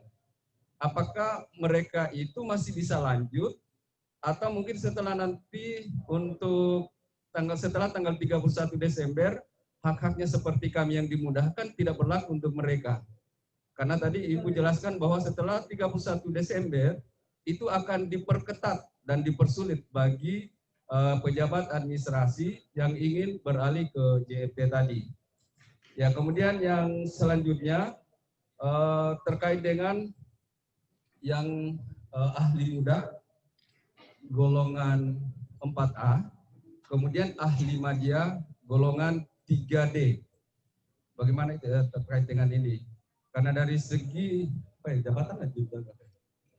Ya 4A dan 3D dari segi golongan itu kan berbeda. Bagaimana ini perlakuannya? Perlakuan apanya Pak maksudnya? Ya karena secara kan dia berdasarkan eselon. Eselon 4 berarti dia pengawas, berarti dia ahli muda. Sementara kalau dilihat dari segi golongan, dia berada di 4A, berarti dia harusnya ahli media. Media, ya. Penetapan ini justru ya mengacu pada jabatan yang diemban dalam struktural yang bersangkutan. Mungkin itu saja Bu. Terima kasih. Assalamualaikum warahmatullahi wabarakatuh. Waalaikumsalam warahmatullahi wabarakatuh. Baik, jika nanti ada yang skip atau saya belum jawab, mohon diingatkan ya Pak ya, mohon maaf ya. Takutnya saya terlewat gitu ya. Jadi untuk yang pertama terkait kesejahteraan fasilitas gitu ya Pak, ini masih dalam pembahasan Pak dengan Kemenkyu gitu ya. Apakah memang nanti mencantol di fasilitasnya di sebagai pejabat fungsional juga, ataukah memang harus melepas. Nah terakhir pembahasan perpresnya sih tetap ya Pak, cuma nanti kita lihat deh finalnya yang sudah di meja Pak Presiden seperti apa. apakah memang masih boleh menggunakan fasilitasnya pada saat yang bersangkutan duduk di jabatan administrasi atau tidak gitu ya. Nah, kemudian untuk terkait penghasilan, Pak, karena ini berlaku surut, mungkin bisa saya contohkan yang di Menpan.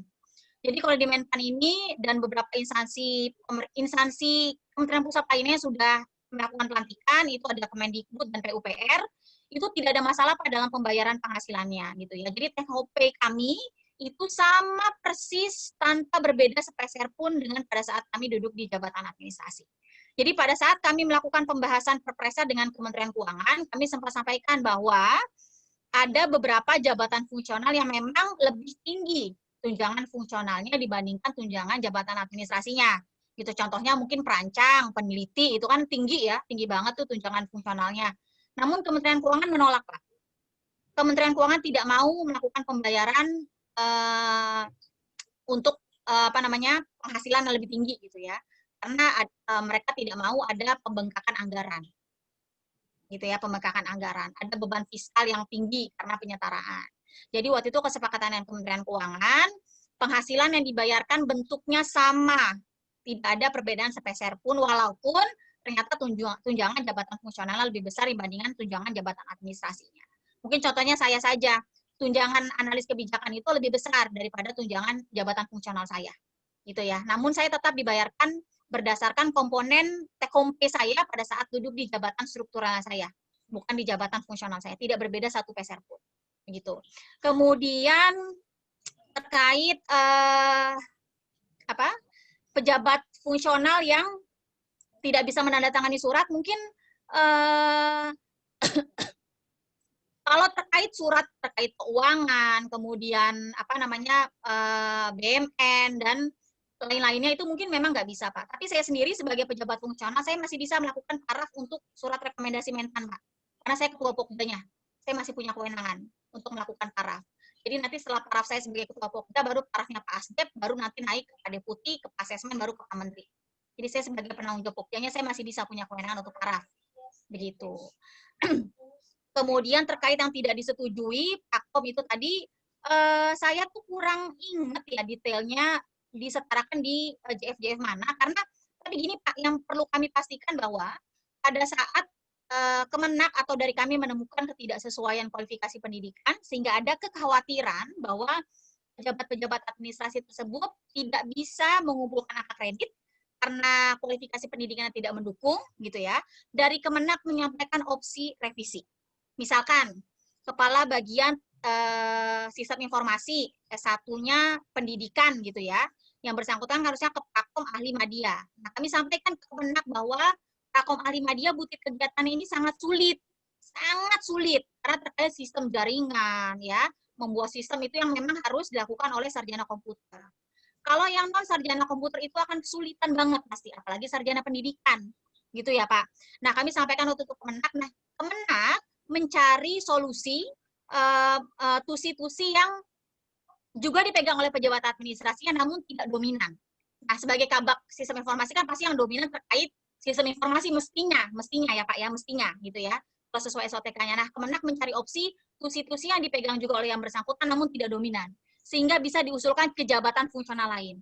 Seperti itu. Jadi kami waktu itu murni menanyakan ke Kemenak. Jadi kalau yang bersangkutan tidak bisa ke Pranata Komputer, kira-kira yang bersangkutan bisa kemana?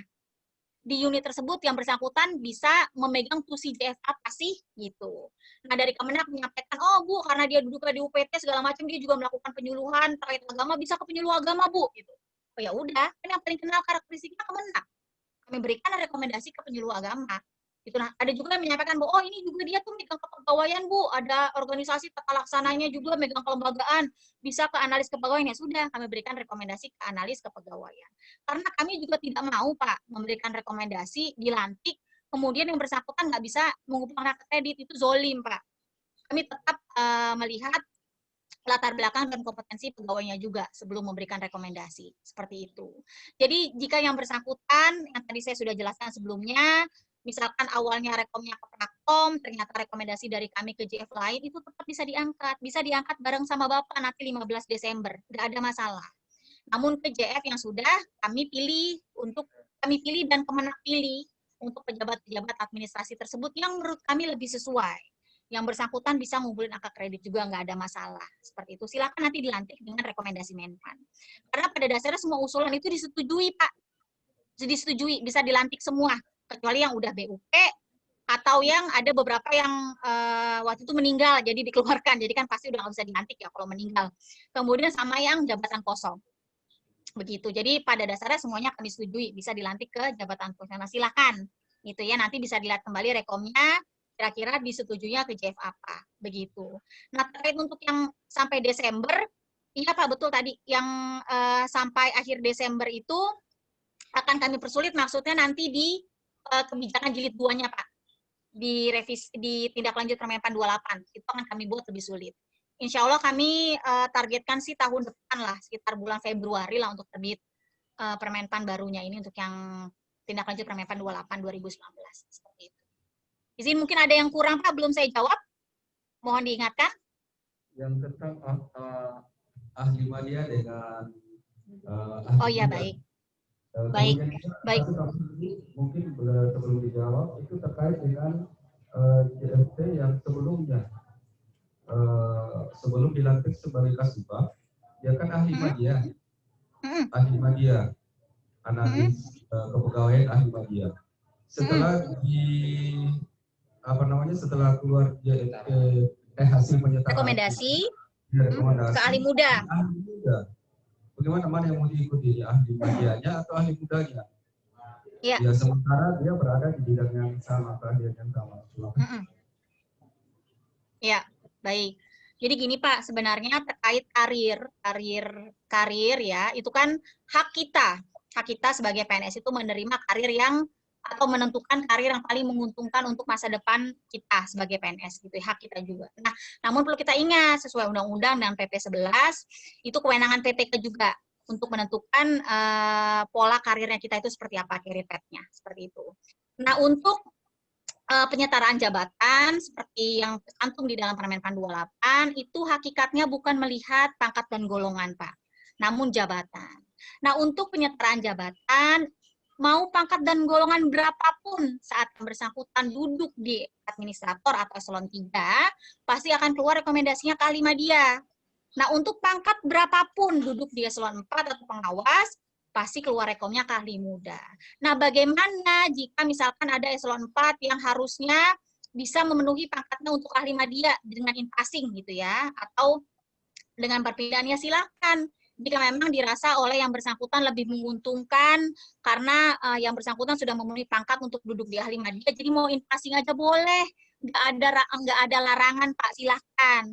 Meskipun sudah diusulkan ke penyetaraan, tapi ternyata yang bersangkutan ikut in-passing juga nggak ada masalah, ikut aja, gitu ya. Yang penting saat yang bersangkutan melewati 31 Desember dan beliau belum dilantik, hangus rekomnya. Gitu. Nah, kalau in-passing kan perlu mempertimbangkan syaratnya juga tuh Pak. Berarti kan harus lihat komunikasi ke instansi pembina, UKOM-nya udah tutup apa belum. Kemudian kalau bisa uji kompetensi, lulus apa enggak gitu ya. Yang kedua, nah yang ketiga, rekomendasi instansi pembina keluar apa enggak. Yang keempat, formasinya di instansi. Nah, mungkin aja 1 sampai 3-nya itu terpenuhi, tapi ternyata enggak ada formasi yang nggak bisa dilantik. Begitu, beda dengan penyetaraan. Kalau penyetaraan pasti bisa dilantik duduk di situ, udah anteng gitu ya. Itu lain hal, itu beda skenario aja. Jadi itu pilihan. Banyak Pak di beberapa instansi yang memang ternyata memilih jalur in-passing itu banyak, nggak ada masalah. Kami pun tidak menahan. Silakan pejabat administrasi memilih skenario karir yang paling baik dan paling menguntungkan. Kami pun menyampaikan ke Pak Lukman dan ke Pak Wildan, silakan Pak selaku pejabat pembina kepegawaian memilih skenario yang paling menguntungkan bagi pejabat administrasi Bapak. Jika dulu yang bersangkutan, sekarang yang bersangkutan duduk di Kasubag kepegawaian, tapi yang bersangkutan sebelumnya penyuluh agama ahli media, gitu kan. Lebih menguntungkan pengangkatan kembali, ada formasinya ya silakan aja ke penyuluh agama ahli media, bukan ke analis kepegawaian ahli muda. Lebih menguntungkan yang bersangkutan, silakan Pak. Nggak ada permasalahannya, nggak ada hambatannya di kami. Yang penting untuk pengangkatan kembali, in-passing atau perpindahan, yang penting ada formasinya, kedudukannya sesuai. Karena kan beda-beda JF kan beda kedudukan ya Pak. Misalkan contoh penyuluh agama kan berarti nggak bisa di biro kepegawaian, karena dia harus melakukan penyuluhan secara langsung. Berarti kan unitnya atau kedudukannya harus disesuaikan juga. gitu ya. Berarti bukan di unit tempat beliau sekarang, namun harus berpindah melihat formasinya kembali seperti itu. Jadi silakan Pak, baik PNS-nya langsung maupun pejabat pembina kepegawaiannya memilih skenario karir yang paling baik dan paling menguntungkan bagi pejabat administrasinya. Tidak ada paksaan atau larangan dari kami. Begitu. Ya. Terima kasih Bu Rita. Mungkin Bapak dan Ibu ada yang ingin bertanya? Tadi ada yang ingin bertanya, Nalang? Enggak. Nalang apa ya? Calon pemulung.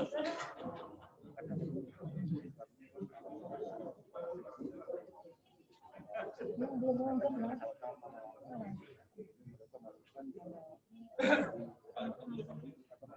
Terima kasih. Nama saya Nanan. Nanya sebentar mengenai pelaksana itu bagaimana Bu? Penandatangan SKP. Apakah atasan langsung dari JFT masih bisa menandatangani SKP? Terus kemudian kewenangan untuk JFT apakah bisa memberikan tugas ke pelaksana? Ya. Ke pelaksana. Pelaksana. Oke, baik. Makasih Pak. Yang pertama Pak, perlu diperbaiki penyebutannya, karena sudah tidak ada lagi JFT. Jadi penyebutannya adalah jabatan fungsional. Nggak usah pakai kata tertentu, karena di dalam undang-undang dan PP-nya sudah jabatan fungsional, nggak pakai kata tertentu. Nah, untuk jabatan fungsional, seperti yang tadi saya sampaikan, gitu ya, tidak punya kewenangan untuk menandatangani SKP. Nah, saya pejabat fungsional, maaf, contohnya misalkan Mbak Astrid nih, pejabat fungsional yang bersangkutan adalah analis kebijakan. Saya tidak punya kewenangan menandatangani SKP-nya Mbak Astrid, gitu, karena saya juga pejabat fungsional, gitu ya. Nah, pada saat saya diberikan fungsi koordinasi, gitu ya, saya misalkan sebagai koordinator ataupun subkoordinator yang Mbak Astrid pun, saat ini saya belum punya kewenangan tersebut. Sampai nanti ada peraturan perundang-undangan yang saya bicarakan tadi, yang sedang kami bahas dengan BKN. Begitu. Untuk saat ini, SKP saya dan SKP-nya Mbak Astrid itu masih kewenangannya Pak Asdep, strukturalnya saya. Struktural saya langsung yaitu Pak Asdep untuk menandatangani SKP-nya. Jadi saya tidak punya kewenangan untuk menandatangani SKP-nya Mbak Astrid. Mbak Astrid itu langsung nanti ke Pak Asdep. Begitu. Nah, kami berharap sih nanti pejabat fungsional yang diberikan tusi koordinasi, baik super maupun koordinator itu bisa melakukan penilaian SKP. Karena untuk di instansi yang besar atau banyak orangnya kan nggak mungkin, kasihan banget gitu kalau langsung ditarik ke eselon 2-nya.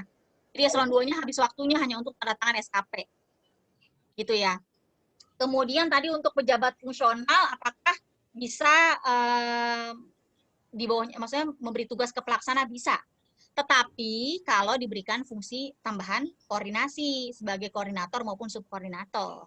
Kalau nggak diberikan fungsi tambahan nggak punya kewenangan. Jadi pejabat fungsional itu nggak punya kewenangan terhadap pelaksana, meskipun jenjangnya ahli utama nggak punya kewenangan. Kecuali jika ditambahkan fungsi koordinasi sebagai koordinator maupun subkoordinator, bisa punya kewenangan. Di bawah saya itu ada jabatan fungsional jenjang pertama dan pelaksana. Saya boleh memberikan tugas, memberikan pengarahan ke JF-JF di bawah saya, gitu ya. Namun jika saya bukan koordinator maupun subkor, saya nggak punya kewenangan. Meskipun saya ahli utama, di bawah saya ahli media, ahli muda, nggak punya kewenangan. Karena JF itu sistematikanya bukan semakin tinggi jenjang, boleh memberi tugas untuk jenjang yang di bawahnya, enggak. Mekanisme jabatan fungsional tidak seperti itu. Beda dengan struktural. Gitu, seperti itu. Ada lagi, Mas ya? Pak Ketua Kerja, tutup ya? Ini belum 2 jam ini. Baik Bu Rita, terima kasih sudah memberikan pencerahan kepada kami. Mungkin sudah cukup banyak ya gambaran-gambaran tadi yang memang sempat kami tanyakan ke Biro Ortal sendiri, tapi masih muter-muter, tapi sekarang sudah jelas gitu ya Bu ya. Namun kami juga masih harus menunggu keputusan Menpan tadi terkait dengan perpres yang ada, penyetaraan penghasilan, lalu yang terkait yang jabatan penyetaraan yang kedua, seperti itu ya, dan hal-hal yang lainnya. Ada lagi? Oh iya, ada lagi closing ya? Iya, silakan. Bu, ini tambahan aja Bu, sedikit Bu, karena ini Ya, kan silakan Pak. waktunya sudah sampai Desember. Di luar penyetaraan. Kami akan mengusulkan formasi khusus untuk fungsional perencana. seluruh Indonesia. Istilahnya bukan gabungan dari Paris, Pranata Komputer gitu loh, Bu. Karena kan kalau mengajukan formasi kan harus ke Menpan, ke Pak Heru, lupa saya namanya. Itu kan harus mendapat rekomendasi dari instansi pembina. Diajukan ke Menpan dulu atau minta rekomendasi dulu baru diajukan ke Menpan. Nomor 1. Ke instansi pembina dulu, Pak. Berarti kalau dapat rekomendasi Menpan harus menyetujui, Bu, ya? Ya, kan instansi pembina itu sebenarnya punya peta penyebaran, Pak. Punya peta penyebaran IJF yang dibinanya, per jenjang, kemudian per instansi. Jadi misalkan nanti kalau perencana itu kan, instansi pembinanya kan Bappenas ya? Betul ya? Nah, nanti Bappenas itu punya peta penyebaran. Dia punya jenjang, per jenjangnya tuh jenjang ahli pertamanya berapa, ahli mudanya berapa, ahli medianya berapa, di masing-masing instansi. Nah, yang Bappenas itu juga punya, Bu, apa namanya, pedoman penyusunan formasi untuk rencana itu ada. Jadi misalkan nanti dirasa Kemenak ini setelah dihitung hanya bisa sampai ahli muda aja, nggak bisa sampai ahli media, ya berarti nggak bisa ahli media duduk di situ. Gitu. Nah, jadi ini, nanti menerima rekomendasi pembina dulu. Ini yang saya tanyakan, Bu. Karena kan tadi belum selesai. Kalau kami mengajukan rekomendasi ke Pusbin itu hanya 1 minggu, Bu. 1 minggu. Tetapi kalau kita ajukan formasi ke Menpan itu bisa 1 tahun. Itu pengalaman dari analis kepegawaian. Nah, kami mengajukan formasi setiap kabupaten kota berdasarkan uji petik tahun 2002. Itu 3. Apakah dia pertama, muda, madya, yang penting 3. Nah, kalau kita perinci madya 1, muda 1, pertama 1, nanti kasihan yang muda ini mau naik ke madya nggak bisa. Sehingga kami yang menyusun ini tinggal masuk, Bu, tinggal masuk ke Pusbin, insya Allah hari lusa. Itu apakah diperkenankan 1 unit kerja di kabupaten kota itu 3, terserah mau diisi pertama semua, muda semua, atau madya semua. Kenapa? Kalau kita isi satu-satu akan menghalangi yang lain.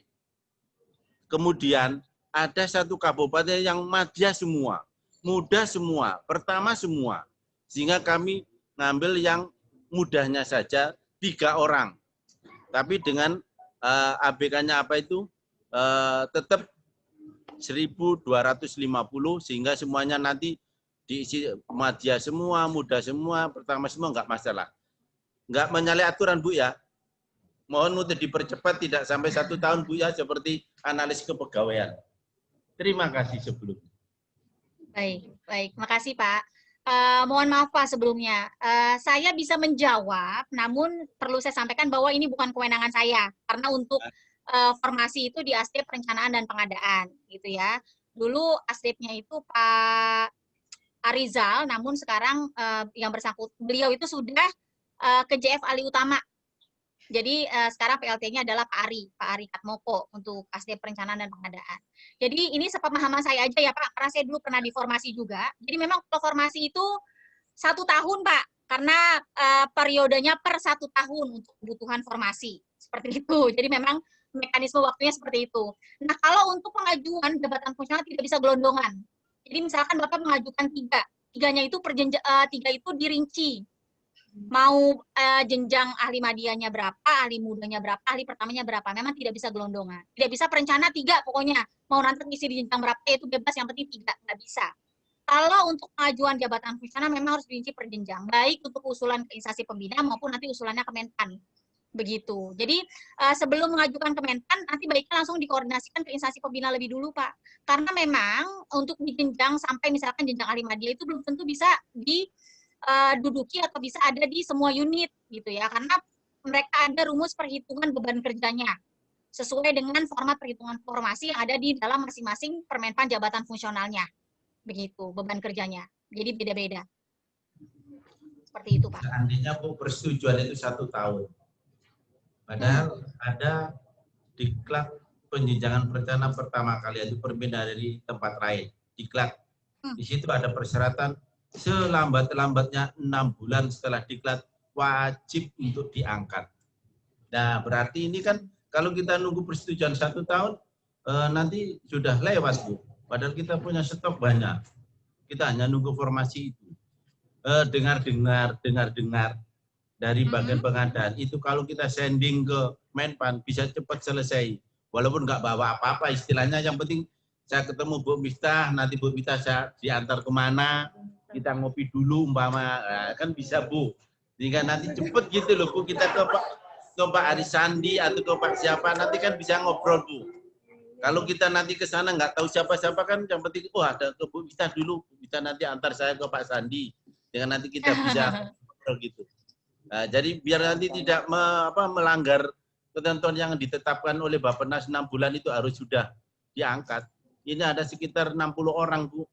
Ini sudah nunggu-nunggu sejak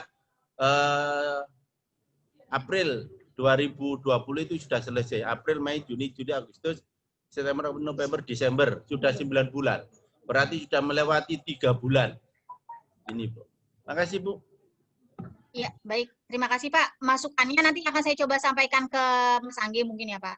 Ya. Karena memang partner saya di bagian formasi nanti Mas Anggi. Nanti coba saya nanti bicarakan masukannya ini ke Mas Anggi Pak, agar nanti bisa ditindaklanjuti. Atau mungkin ada penyampaian atau respon dari beliau, nanti akan saya sampaikan juga. Begitu. Atas arahannya, namun kami masih perlu banyak menunggu dari apa yang sudah dirancang oleh Kemenpan RB. Tentunya juga harus berkoordinasi secara intensif dengan bagian Ortala ya, Ortala di Kementerian. Lalu mungkin Bapak dan Ibu kita sudahi saja sesi kali ini karena sudah malam ya. Kita minta ya tadi Bu, yang buku panduan terkait dengan angka kredit tadi dengan materi ini. Iya, nanti saya kasih linknya ya. Materi yang lain gitu ya, atau ada kisi-kisi apa gitu, kisi-kisi buat belajar JF tadi ya. Baik Bapak dan Ibu, mari kita beri applause untuk Ibu Nisa atas waktunya. Kami sudah saja untuk sesi Zoom kali ini bisa keluar dari Zoom-nya. Kita persilakan. Baik, terima kasih Bapak Ibu untuk partisipasinya dalam acara pada malam hari ini. Kurang lebihnya saya mohon maaf, saya mohon izin untuk leave. Assalamualaikum warahmatullahi wabarakatuh. Assalamualaikum warahmatullahi wabarakatuh. Bapak dan Ibu, sebentar sampai kopi break akan ada perumusan ya. Perumusan dari hasil kegiatan kali ini akan dipandu oleh Ibu Ida Kosim. Masih Zoom. Masih Zoom. Kita baca dulu. Oh iya, silakan Pak Yudi. Pak Yudi. Tinggal ngambil aja. Sambil kopi break ya. Silakan. Yang belum absen. Oh, yang belum absen. Coba ngomong aja, Bang. Ngomong juga, Bang. Bapak Ibu yang belum absen dan belum menyerahkan print Tanda tangan untuk diserahkan. Ayo Pak Yudi. Oh iya. Berikan jawaban pembicara.